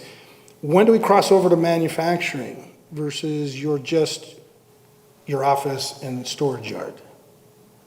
so just go with me for a second on this. So if I open up a class to teach people welding, but I'm not associated with the college and I'm not giving you a welding certificate, that's personal instruction. The issue would be is, well, now how do we classify you? Hasn't answered your question Because if you have a if it's a bona fide certificate school, it's gonna be vocational. If it's not vocational, so Yeah. anything that doesn't result in vocational accreditation. You could slip into the Okay. personal instruction, yes. Not that I'm planning on opening a welding school, I was just trying to find the boundary on that. No, and this, we find this in multiple use categories as people come in with these businesses. So an example in the home occupation that I bring up all the time, online retail sales. Well, if you look at a home occupation, retail sales is not allowed. But online? So we have them sign their license saying, I'm operating this as my office and not having people come to it. The real gray area that comes into that we've had problems with is, what if I do online gun sales? Because we have a couple of businesses that do home occupation with gun sales, but they can't retail from the home. But if you know how the online sales versus the delivery works with weapons, if they deliver it on the site of their home occupation, they have violated theirs. But they always find that the online sales gets them X amount of clients because it's being shipped and drop shipped directly to another licensed gun dealer. They find that sometimes local businesses is really nice, and so rather than ship it to somebody in West Valley, which the gun dealer will charge you a fee for, oh, just come pick it up at my house. And now we start having some problems, and we've had that happen with one of the businesses that way. So Corey, but to the context of this issue, or the applicant is, personal instruction wasn't included because there was a job growth component, and the council or commission at the time didn't feel that personal instruction was job growthy, for lack of a better word. Yeah, I mean, that's why I listed in the staff report to the commission, is it's debatable, because, you know, Mr. Salmon will tell you how many jobs he's created with his flex space. That's my point, yeah. So now we have the issue is, you know, what were we trying to do? Are we competing with Silicon Slopes? Are we competing with the inland port? Are we competing with military contractors for Falcon Crest up at Hillfield? And we just said back in 2010, we want to set it aside for some good job creation, because we don't want people to work, live in their community or not commute as far to community, but we haven't discovered what we can compete in the marketplace for. So we really don't know. I mean, it could turn into commercial for all we know. I mean, You don't have an identity. yeah. Well played, well played. And it was 2010, so none of us were responsible for it, so. And the Horman property, they originally thought they might do an auto mall. Right, I remember that concept, or like the boat timeshare concept at some So- point, yeah. We don't know where we're gonna compete once that road opens up, but that's the point I made to the planning commission. Our best case scenario is 5 to 7 years to get that road connection at a $15 million, up to a $15 million, so 12 to 15 million to build that road.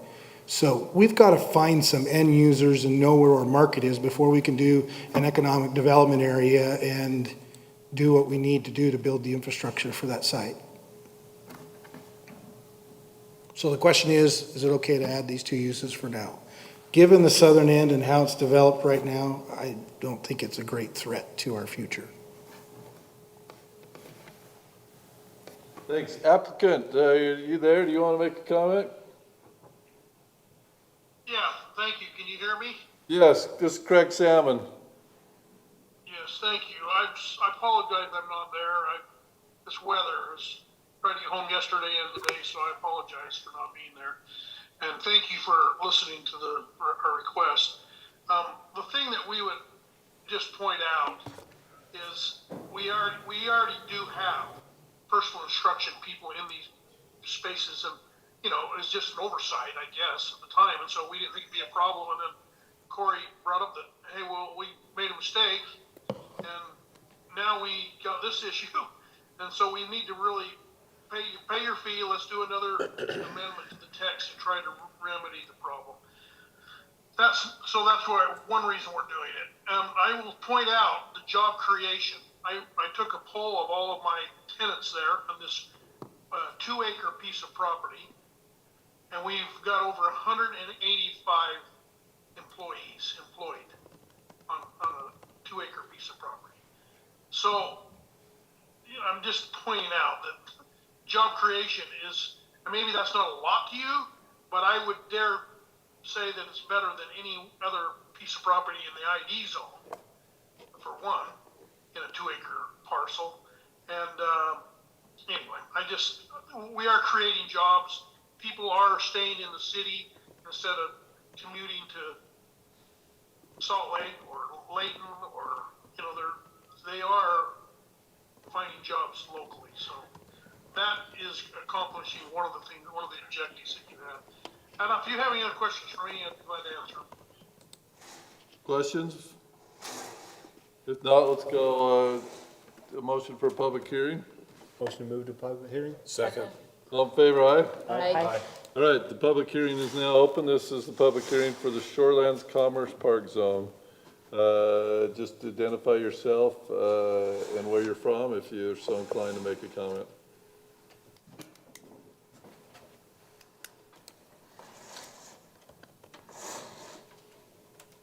Anybody online? Seeing no comments, motion to close public hearing? So moved. Second. All in favor, aye? Aye. Great, we come back then, any further questions for staff or the applicant on this one? If not, look for a motion. I'll make a motion to approve ordinance number 2023-11, amending section 12.47.090 of the Centerville zoning code regarding permitted uses in the Shorelands Commerce Park Zone. Second. We have a motion and a second, further discussion? If not, let's start with the vote with Councilman Summerhays going to the right. Aye. Aye. Aye. Aye. Aye. That motion passes unanimously. All right, let's go to our third and I think final public hearing tonight. Let's go to, this is the plat amendment, Paris Creek Park Subdivision Lot 5. Thank you, Mayor, members of council. I hope this might be the easiest one to find out. If you look at, I think it's Tire Factory now, that is located on Parish Lane. They are going to be acquired by another company. And in that acquisition, they've discovered that the east end of the building built however long ago is over a public utility easement that's on the east side. The utilities actually come onto the east side through the other lot. So the utilities are sitting just east of that property line on the other lot in that easement. But there's not any utilities sitting in the current easement where the building occupies. So they'd just like to shift that easement over to the west where it's open and replace the 7-foot utility easement onto the west side of the property. So it takes a plat amendment to go through the notice and vacating an easement, and they are requesting that you approve that plat amendment. I know the applicant wasn't able to make it tonight, was going to send a representative, but I don't know who that. Okay, we have somebody here. No existing utilities. No existing utilities in the east easement. Existing utilities sit in the west easement of the lot to the east. So I'd like to approve the plat amendment to replace that easement. Question, Mr. Corey, before he sits down. Applicant, you have any comments to make? If you want to make a comment for the applicant, you're welcome. Oh, sure. Just identify yourself. My name's Lloyd George. I'm the CFO for the company that's interested in purchasing the Tire Factory. And I'd just like to, request that we move forward. The easement itself is not being used. There's nothing there. We did the due diligence to figure out that there isn't anything there. And I do credit the company for, after seeing that, realizing, well, they could have just ignored it, but they decided, well, let's try and do the right thing. There, as you can see, there's open space on the west. So we're just flipping it from one side of the building to the other. the opportunity from a business side, this would, if we couldn't do this, that would probably impact our ability to move forward. And we think it's a great opportunity to continue the expansion of our business in the Centerville area. Thank you. Thanks, Floyd. I guess, any questions for the applicant?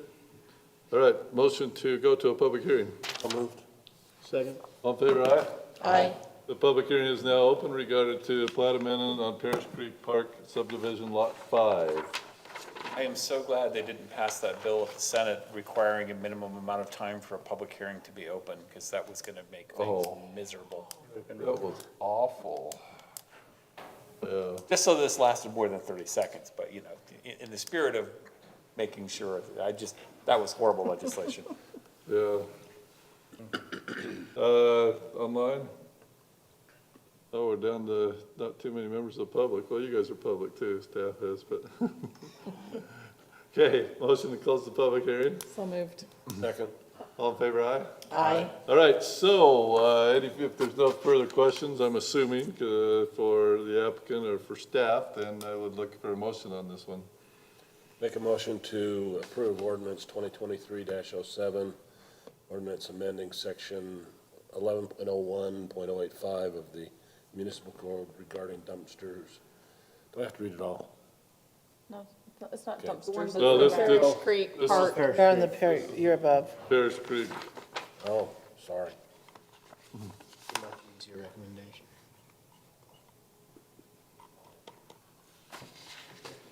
So it's 2023-06. No, it's just approving the This is plat. plat amendment. Approving the plat amendment as described. Second. Further discussion? Okay, Councilwoman Hurst, Aye. start the voting. Aye. Aye. Aye. Aye. That motion passes unanimously as well, too. Let's go to item number 5. This is the municipal code amendment dumpster regulations. Thank you for coming. Thank you. This is initiated by Cameron Woodbury, and it looks like Mike's going to talk to it, right? Actually, Lisa Otter, she knows all about this Or more than I Lisa? do. Yeah, she could too. But no, I mean, But you're coming up, so. yeah. She's too busy drafting I'm- your membership. Yeah, she's just ready to change it right now, so. That's long gone. No, I Writing appreciate, the next one now. I appreciate Cameron, you know, getting in and looking at things and trying to straighten things out. And, you know, having plowed snow in the past, dumpsters out on the road is not a good thing. So more or less what we're asking for is that dumpsters be allowed like a car. So they need to have a permit approved by the Public Works Director to be able to be on the road. We can make sure that they're safely done. But then during the winter time that they would not be on the road. So I don't think there's much more than that. Am I wrong, Lisa? It's Can you pretty, give us an example, Mike? Like, who's putting dumpsters in our public? okay, so a dumpster would be, I shouldn't throw out names, but somebody's house catches on fire and they want to clean and gut it out, whatever. Construction companies. I see what you're saying. Yeah, I mean, Yeah, when it's an improved lot, Remodel. what if it's not improved, usually the dumpster's on site? Right. Okay. so I mean, we have a lot of residents that do it. We're seeing different things now, you know, because people are, Hopefully, typically, they're in a driveway. Right. As opposed to this. well, but Yeah, it really depends on the access. I mean, Yeah. We did a remodel and they didn't even ask us, they just dumped it on the side of the road right by our house, so yeah. it happens more frequently. And, you know, the other issue that we're starting to see that I don't know if Cameron thought about, but, you know, like now people are doing the, you know, rip the strip or whatever, and they're getting gravel brought in, you know, and that's pretty dead weight for a car to run into as well as a dumpster is, but it's less noticeable. So it just gives us some action to make sure that we can take care of those kind of things. But it's really just basically restricting it during the winter months and, you know, and then having to have, you know, approval from the Public Works Director to go forward with that, so. What's the communication plan if we pass this? How are we gonna get people aware of this? Well, we'll probably have to get it out, but it'll be kind of like what Cameron has done in the past. You see it, you stop and tell them, and you ask them to move forward. But I think, you know, a couple areas we can look at is even with the building permits as they go out, because some of it is building stuff as well. So Well, we'll then try if to the- get it out. If the dumpster companies and stuff know that that's Centerville's law, they're gonna not just dump it on the side of your house. They will, but they would be will. required to come back. Right, this was some enforcement to So say. it's an education process, like most of the stuff we talked about tonight. And we're not really changing the regulations. You always had to go to the Public Works Department to put a dumpster in the public right-of-way.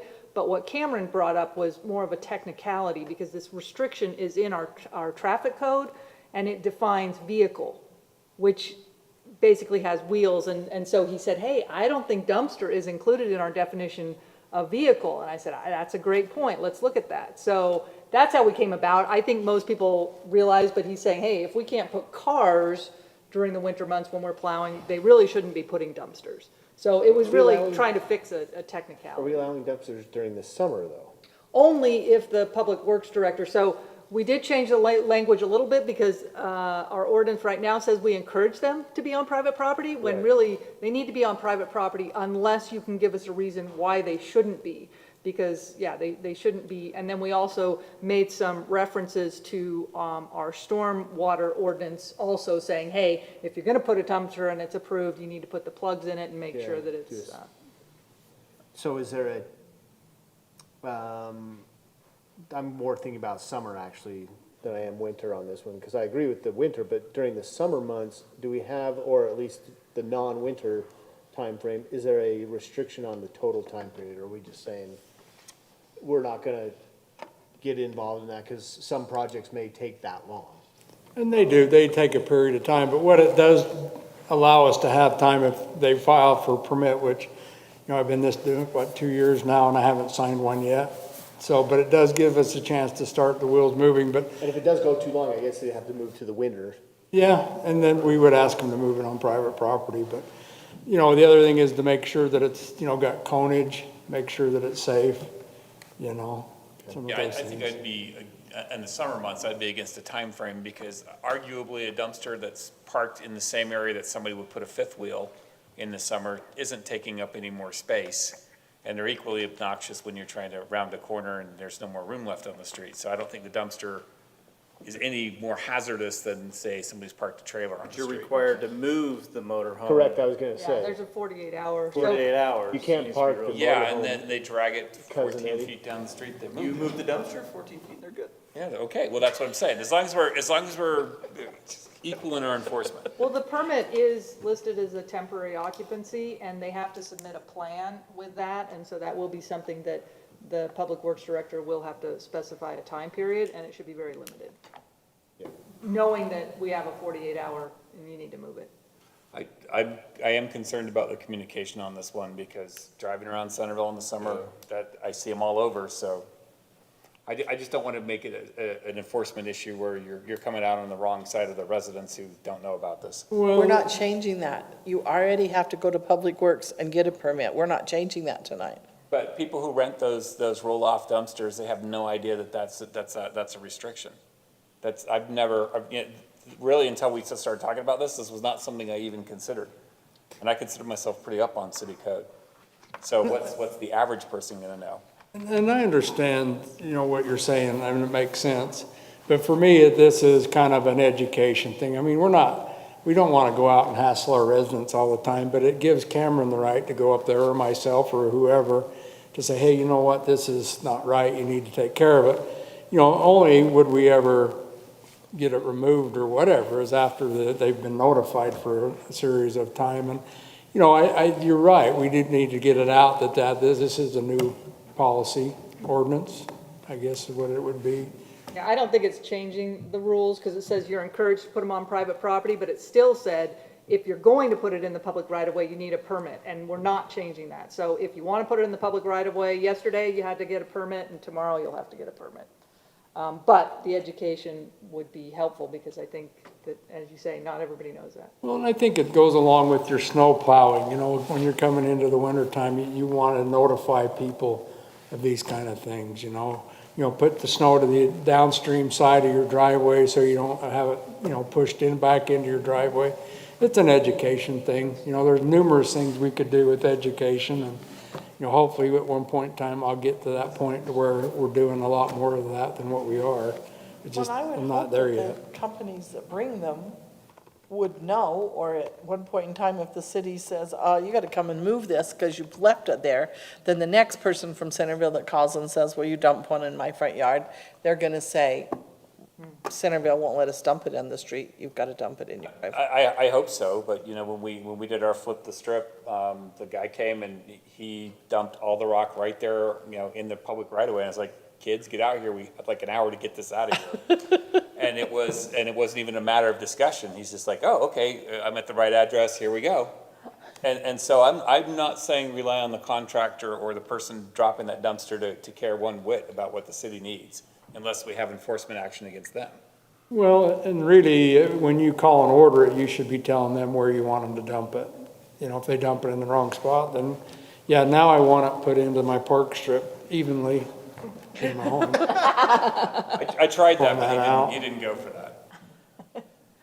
But anyway, so it's just trying to help better public works. And, you know, like I say, at one point in time, I feel like we will do a lot better of our notification than we are, but it's gonna take me some time to get to that point, to be totally honest.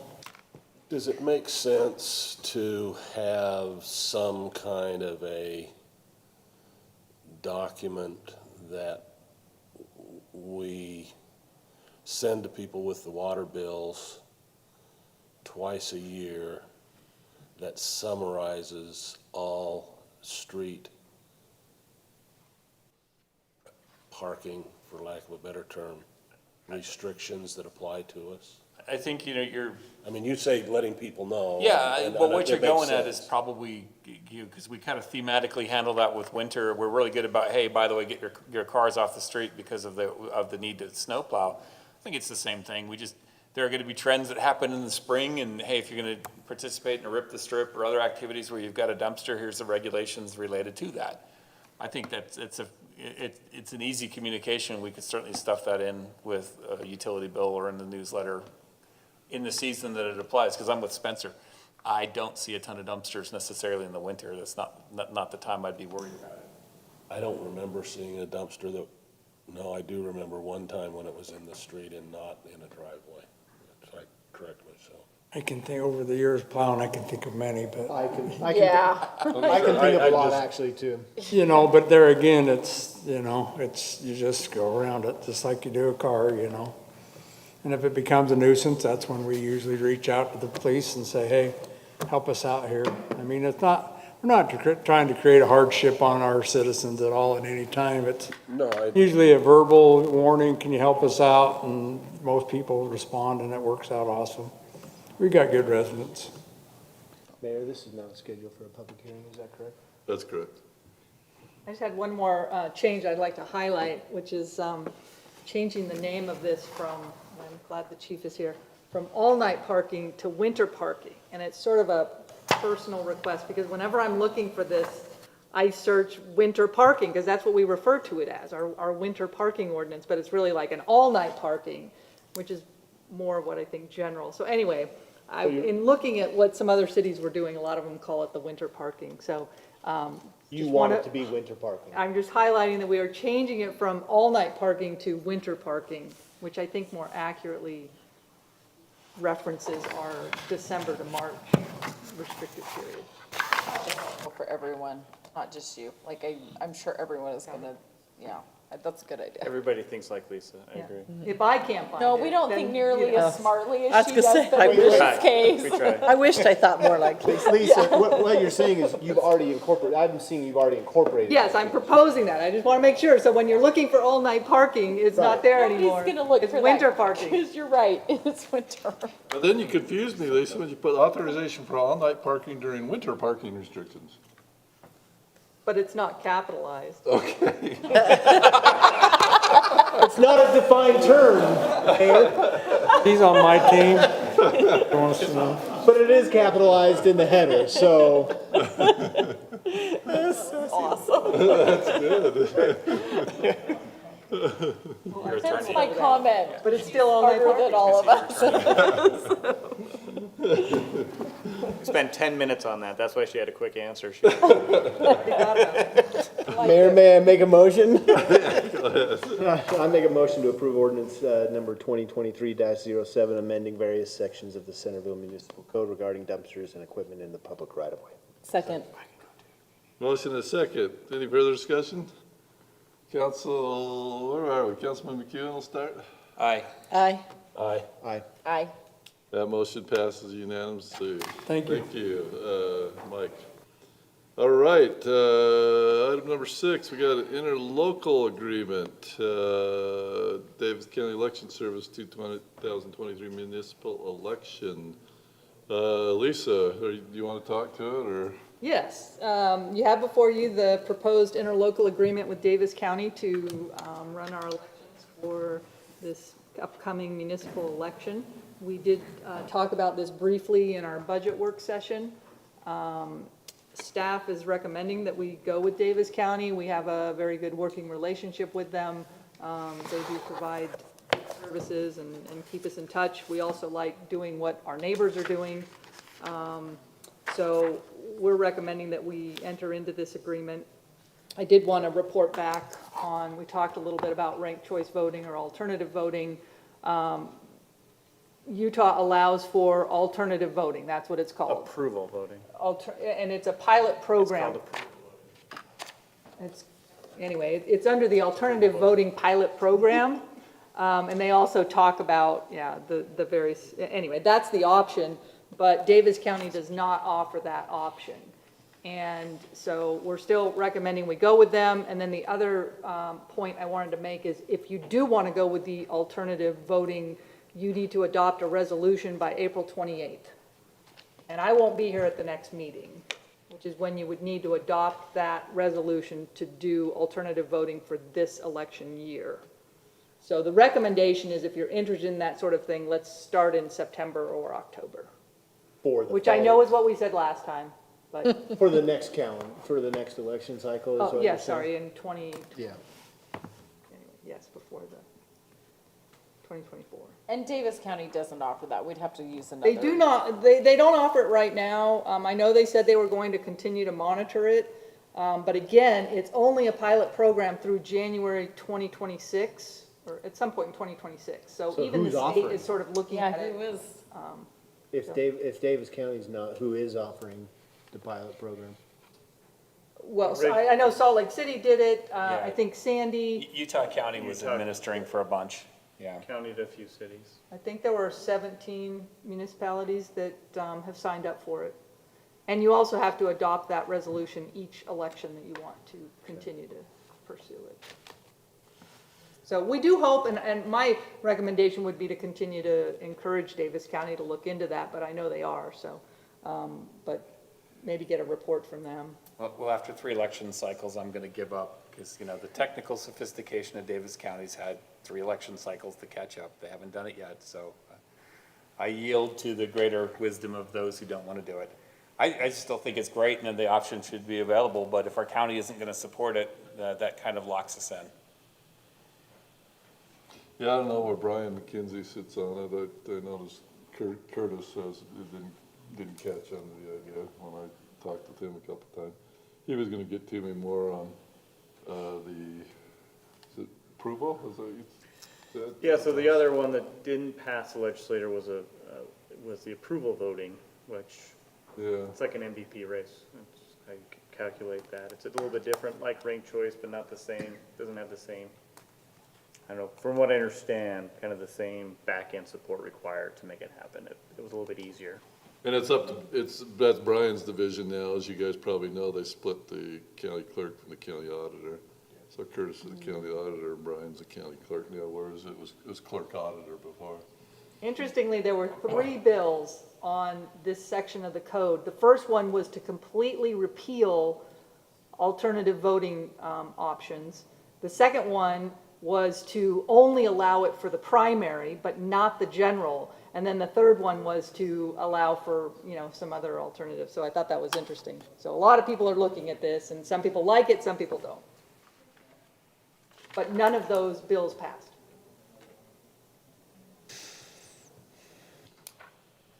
So we recommend approval of this agreement. Somebody make a motion, or I'm gonna go off on a huge tirade about renters voting. I'll make a motion that we approve resolution number 2023-06, interlocal agreement with Davis County Election Services. I'll second that. We have a motion and a second. Further discussion? All right, Friendly Councilman. amendment for the 2023 municipal election. Oh, yes, okay. Yeah. Aye. Aye. Aye. Aye. Nay, I think the county should offer full service, and this is not a full service, so I'm gonna vote nay. Motion passes 4-1. Thanks, everybody. Let's move to next item. This is a legislative update on Senate Bill 174, land use and development revisions. Yes, thank you. Brent and I thought it would be helpful to start tackling some of the bills. Sometimes we do these with many bills, but this was a substantive bill that thought it would be helpful just to talk about, maybe for 5 minutes, and kind of highlight some of the changes, because they are going, this one will require some municipal code amendments. We want you to be thinking about those and getting ready for those amendments that might come. So the first, there's 3 things that are addressed in this bill. The first is the moderate income housing and the penalty fee, and then also internal accessory dwellings, and then finally the subdivision process. So Corey's been spending a lot of time with the moderate income housing provisions, but essentially if you do not comply with the moderate income housing provisions that the legislature adopted last year, there will now be a $250 per day fee for every day that we're in violation. And that's for the 2024, beginning in 2024 report, and then beginning with the 2025 report, it will be $500 per day for every day that you're in violation. So if that had been in the case, would we have got that this year, because we didn't? No, you're only in violation if, number 1, you do not submit it at all, and number 2, if you fail to remedy it within the 90-day period. And so we did submit it, so we met number 1, and then number 2, even though it didn't pass, we remedied it, we fixed it before the 90-day period. And there's some dispute about how those calculations go, the $250 a day. But anyway, I think they just wanted to add some teeth to the provisions, and not just not being able to qualify or get transportation funds. Now you actually have to pay a fee. Next provision that we may need to amend our ordinances, but you know we had to allow internal accessory dwelling units, and then they just amended that to say, hey, if you have an attached garage and you want to convert your garage, your attached garage to an ADU, you can, as long as it's habitable and you make it, you know, safe. So we will be adding that to our internal accessory dwelling unit. So the fun part is in the subdivision. This is the part that I really wanted to talk to you about. Subdivision plat approvals, as you know, it's an administrative decision. And right now Centerville has a 3-step. We do a conceptual plan, a preliminary plan, plat, and then a final plat. With these amendments, the state legislature is saying this is an administrative decision and it should be made by an administrative body, not an elected city council. So this legislation takes the city council out of the subdivision decision-making process, the plat process. Because as you know, we have public hearings, but then as an administrative decision, we could really just look, does it meet our code? But the council can still be involved in reviewing your subdivision ordinance, which we will be bringing to you, and making sure that everything is in there that you want. When we're looking at subdivision process, you know, and you want certain things, that's where your role will be. It has been, but that's your role, is to look at the policy and to set it in ordinance of how you want these subdivisions to look. And then basically staff and planning commission will implement that legislation that you've adopted as a legislative decision. The other change Okay, we'll pause there. City council will no longer be able to vote on subdivision plats. So long as it meets code. If they're not, zone change, of course, that they're requesting a variance or some Yeah, the conditional zone change permit. will come to you. Yes. Yes, Yeah. and, yeah, and the PDO could come to you. Next thing is they've, So, can I interrupt there? yeah, If we go back to the last significant one that we approved, I can remember that. there was a significant amount of change done at the council level as compared to what came through the planning commission. So this is, I mean, in my mind, this is very substantive. Yeah, interestingly, though, the last one that we did, if it's the big one that I'm thinking about, it was a planned development overlay, so it came to the council as a legislative decision. So you did have quite a bit more discretion in adding. Still have it in that case. Yes, exactly. But it would, Development would be maybe a more straightforward example where, hey, if you've met the subdivision ordinance, it doesn't come to council. Exactly. If they're just looking at going under the subdivision ordinance and they want to divide it into 10 lots and they're all going to be, quarter of an acre, it meets the code, and has the right width of the street, then. Rezone, how does that affect? And the Make rezones sure. would still come to you. Yeah. So that's what I want to make sure that was emphasized. So there was still a Correct. rezone with the last one. Which So I with guess the on rezone. its face, that smooths the process for applicants as well as cities. Frankly, I don't know that that's bad legislation, so long as you're a proactive city and you have everything you want in Exactly. your ordinance. Yeah. And that's why we're having the conversation now, because Yeah. the ordinance is going to come to you to make sure you have it where you want it, so we can administer that. How many Yeah. changes are you gonna suggest based off of that Zero. legislation? No, I'm just kidding. I don't. We have some changes. Well, we're bringing you a completely new subdivision ordinance that's been in the works for years now. Okay, it just, But we will just, the urgency is we've been now. waiting for this major Yes, change yes. before we brought it. We're ready for this branding opportunity to, We're branding our subdivision ordinances, come. So the other major change that you will see in your new subdivision ordinance, which I believe needs to be implemented by February of 2024, is that it can now only be a two-step process. We can only do preliminary plat and final plat, okay? So we will not be doing the conceptual. Will you still do a conceptual through a DRC though? If the it- applicant would like to. Okay, yes. It's up to them Yeah. now if That they makes- want to do conceptual. And I think conceptual is going to be very vague because we don't have much authority there. So I don't want them to say, but you said so. So anyway, I think we're going to keep that vague, like whatever you want to talk about, we'll talk about it. But they are requiring us to come up with checklists so that the applicant knows exactly what they need to file with each application. But now it's only 2 steps instead of 3. And we can only have, so the preliminary can go to the planning commission, but the final can only go to staff. So what they're saying is you need to get your ordinances in place and so that it's really just a checklist review. By the time you get to final, it's a checklist review and staff can do a great job at that. And so we will have a preliminary plat review with the planning commission and we can only have 1 public hearing. So this is the one part of the legislation, well, a part of the legislation that I think will be problematic, that we can only have 1 public hearing. So let's take Walmart. Now, I know it was not necessarily a subdivision. Well, they did subdivide it in a few lots. But, we had 1 public hearing just on the traffic analysis.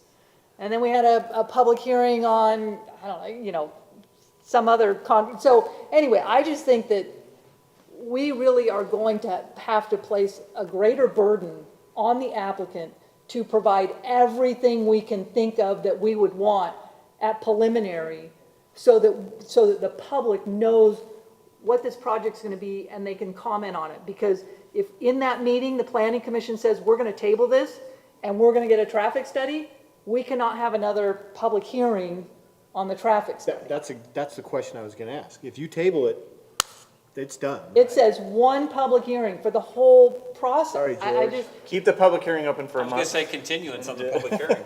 so that's what I'm saying, that Well, yeah, maybe that's a way around it. But anyway, I think what they're saying is, look, this is a administrative decision. Cities are reviewing subdivision plats to see to make sure they meet your ordinances. And this dragging the developers, So from essentially, meeting if to we don't meeting. agree with it, we should also just say no. I mean, that puts them, it puts an interesting onus on both sides of that equation, applicant and city, because if they're not fully prepared and we don't like it, and we only have one bite of the apple, we're gonna Hey. say no. It doesn't meet it. Yeah. And Come well, back. that's interesting, yeah, and that's why I think, Corey and I were talking about, yeah, we're really gonna have to front And end then this. it's a new and- application with a new public hearing. Yeah. Now you're talking about a legislative tuning loop where the next legislature is gonna say you can't be that This is the restrictive. Centerville rule. Yeah, you can't be that restrictive or make the You bar. have a developer that's pointing this out.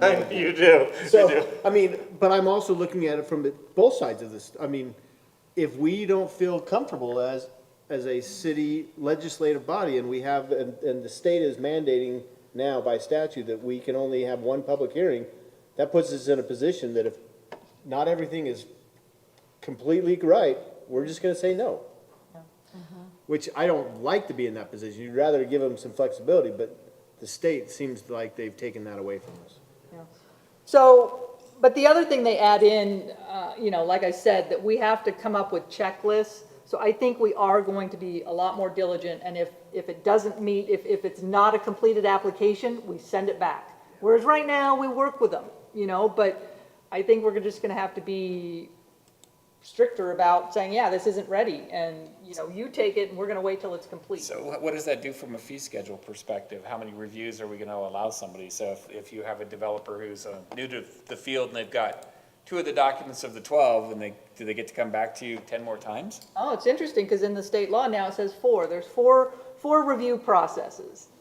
And I think the intent was likely to restrict the complaint was that, we would, an applicant would bring in, and then the city would say, oh, you didn't do this. And then they think they're almost done, and you'd say, oh, and then we just realized all these other things, and so we keep sending them back. So I think the intent might have been to, restrict how many reviews a city gets, but from a city perspective, from city staff, we're telling them, look, you need to do this, and then we get it back and it's not there, you need to do this, and so, anyway, I think that it's gonna be an interesting back and forth, because I think, at least from our experience, a lot of the deficiency is on the applicant's engineer, the applicant's they didn't submit a landscape plan, or the landscape plan wasn't signed by a landscape architect. And, we've been nice and just helping them through, but we're gonna have to give them the laundry list up front and then our review, but we can only do that review back and forth 4 times. This makes me the new baseball rules. I don't know if you follow baseball at all, but the pickoff, you only get so many times you can throw it to first, and then that runner gets to steal.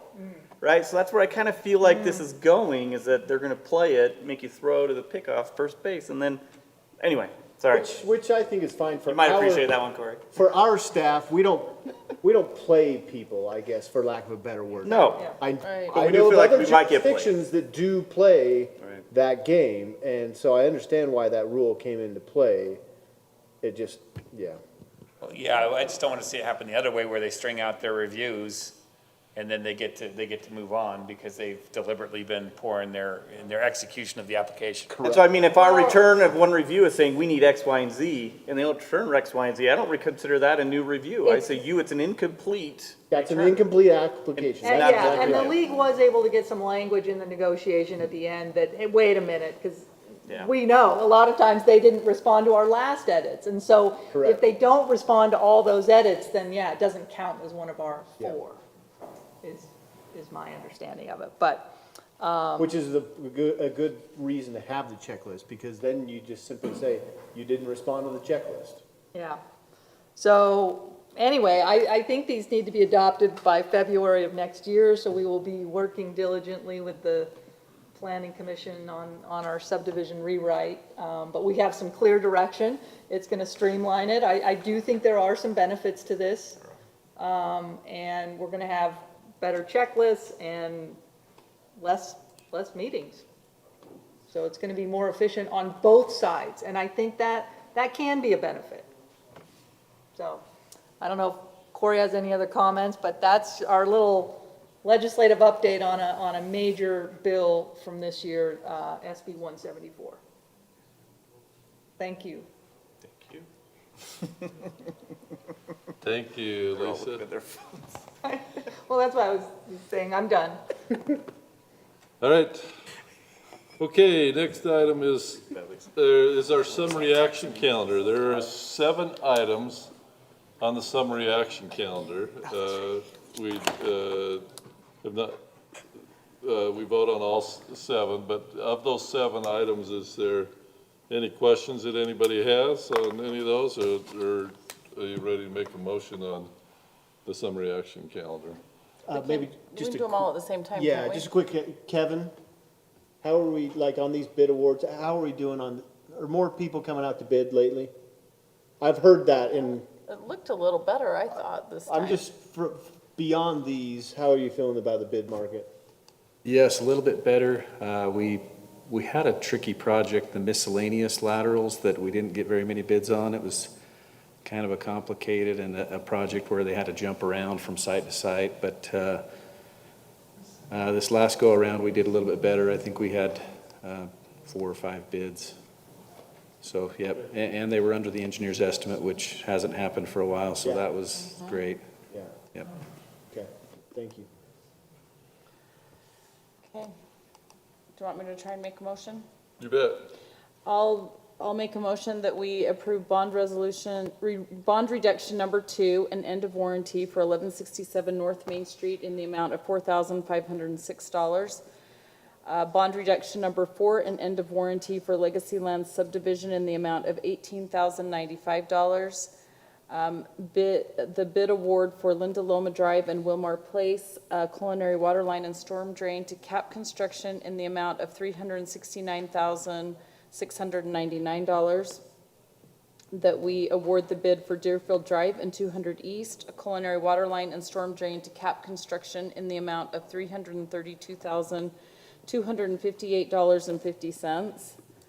That we award the bid to Illumitech Site Fire Hydrant to Granite Peak Excavation in the amount of $63,700.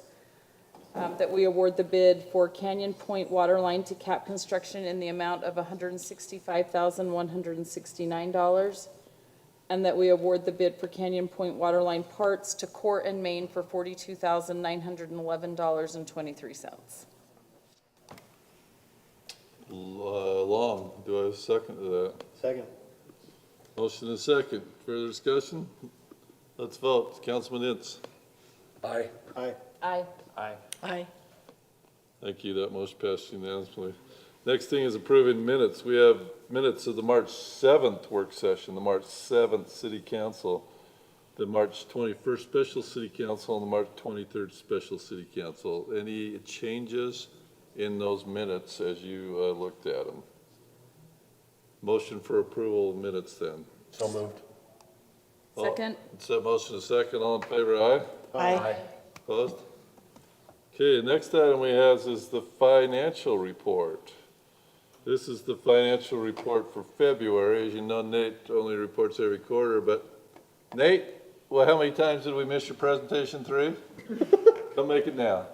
No, I'm just.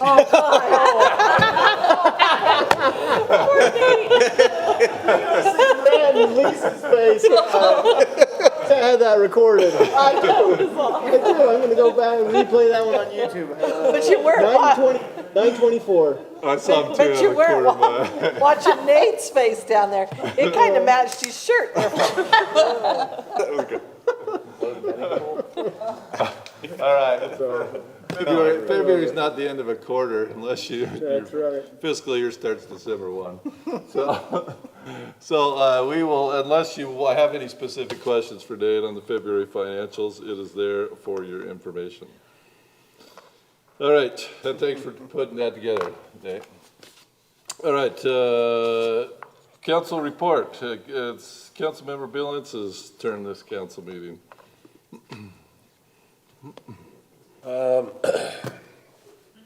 Well, about 50% of my report was covered by Dave Walker and the,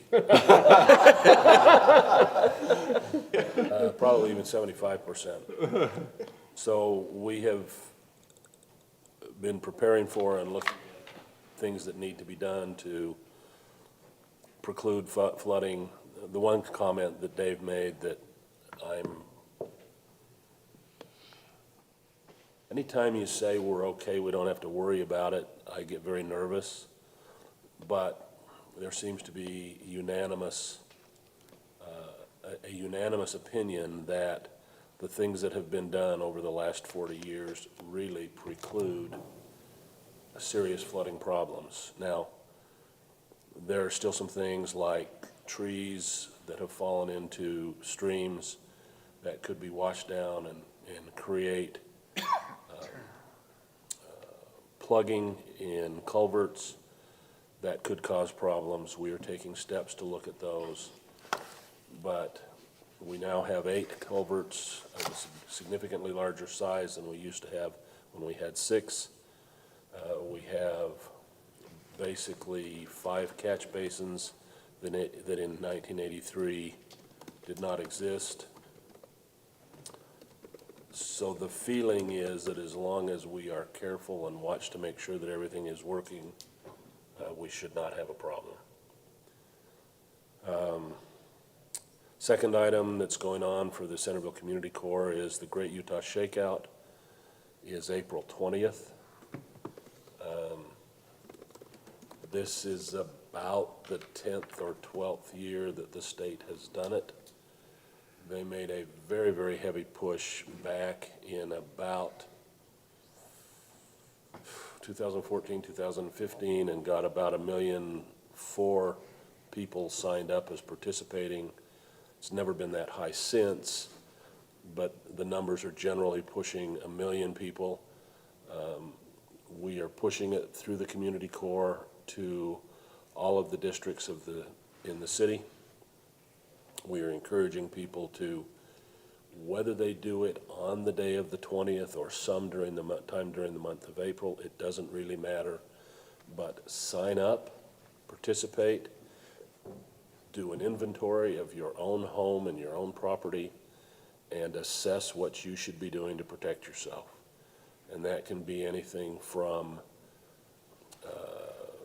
attaching items that could fall and either break or hurt people. That includes water heaters, televisions are 2 of the biggest single violators. It includes family communication plans. It includes go kits. It includes having radios to be able to get information and know what is going on. We will have an exercise at 7:30 in the city rather than 10:30 in the morning, which is the state time. And we will be doing a rapid assessment under the supervision of the police department. There will be approximately, there will be 8 emergency spots cited by Bruce Cox from Parks and Recreation, and then 2 of the stakes are going to substantially expand that number to try and do more training for their people. What date was that again, Bill?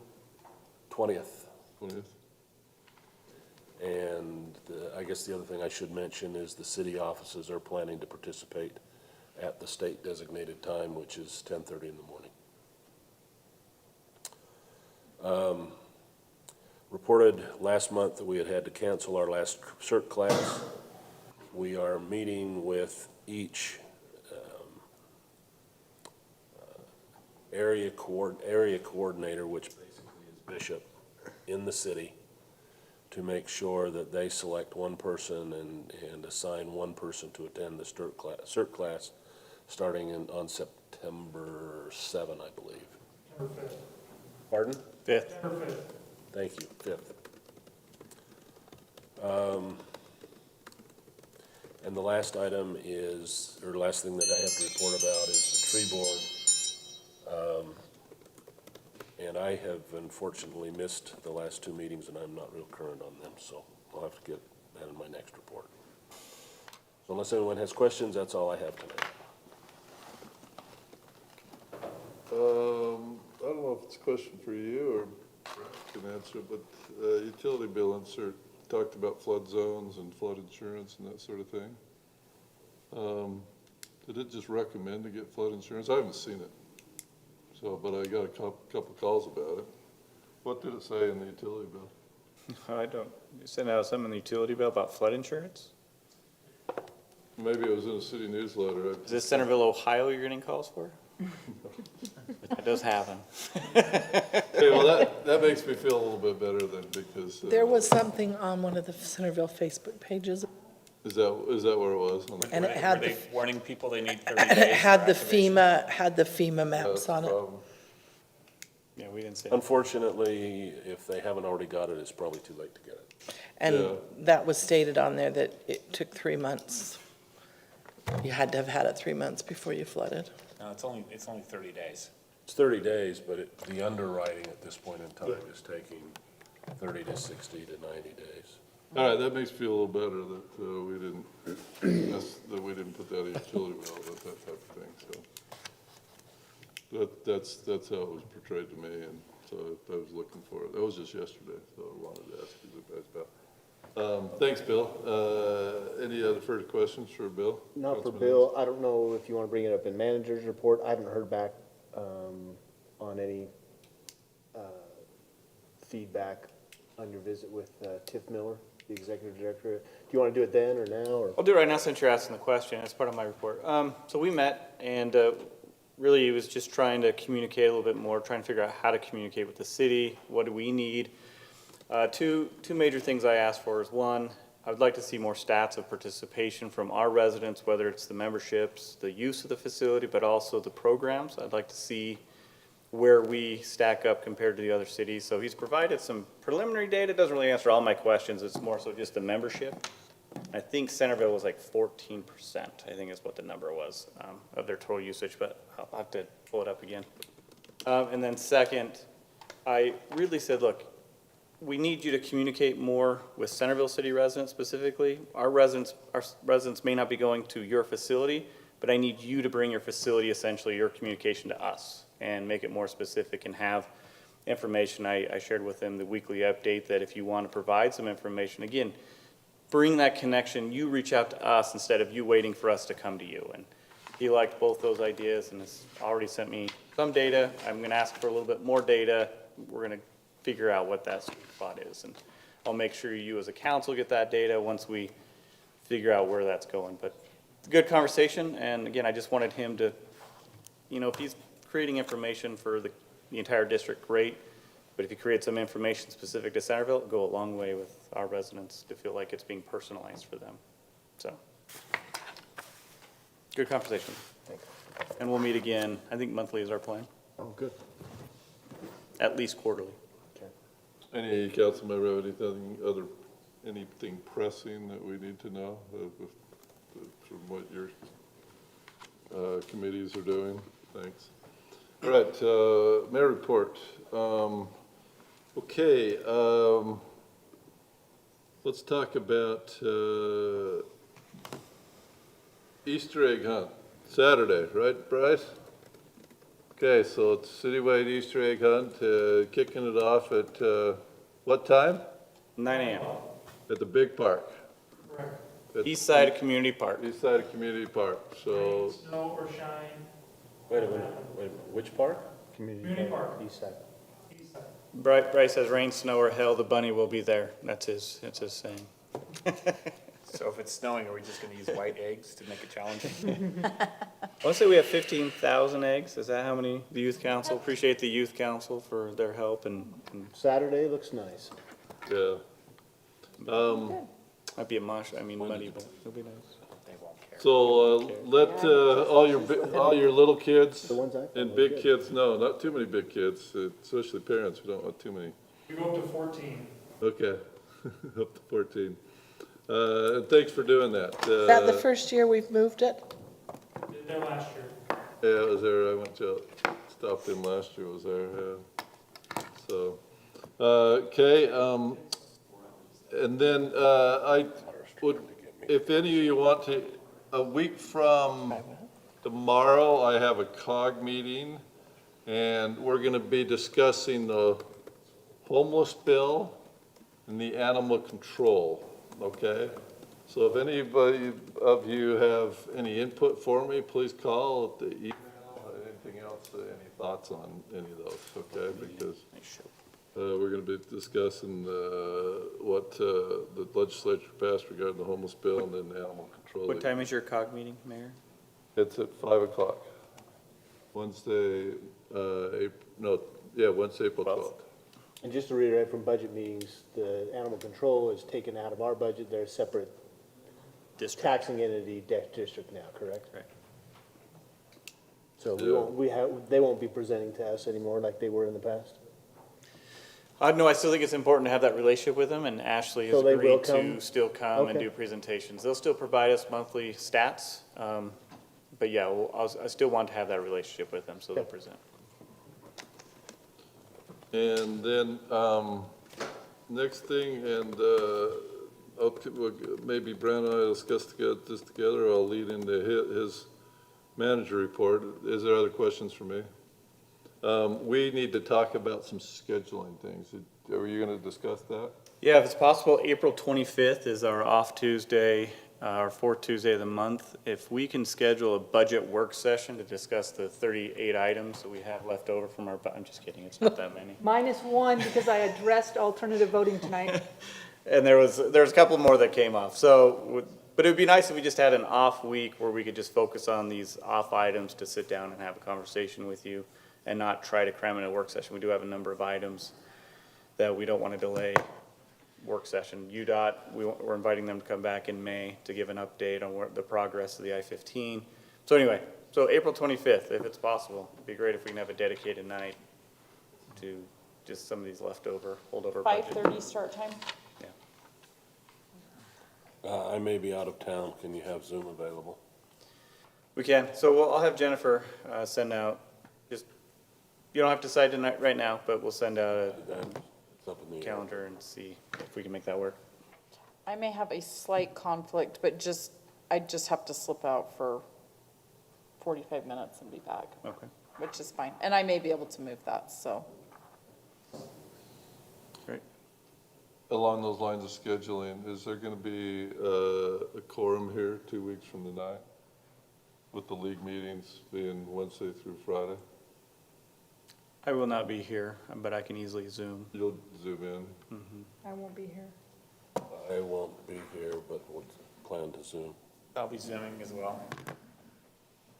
Does the league start, I was trying to, does it starts start on- Wednesday morning or Thursday morning? It starts Wednesday evening. Wednesday evening. So there's an opportunity to Wednesday drive evening. down beforehand, but there are events and activities and mingling Wednesday morning, so going Tuesday night is not out of the question for many.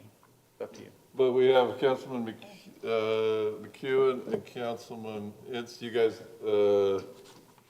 I guess, even if you don't join, we still would have a quorum.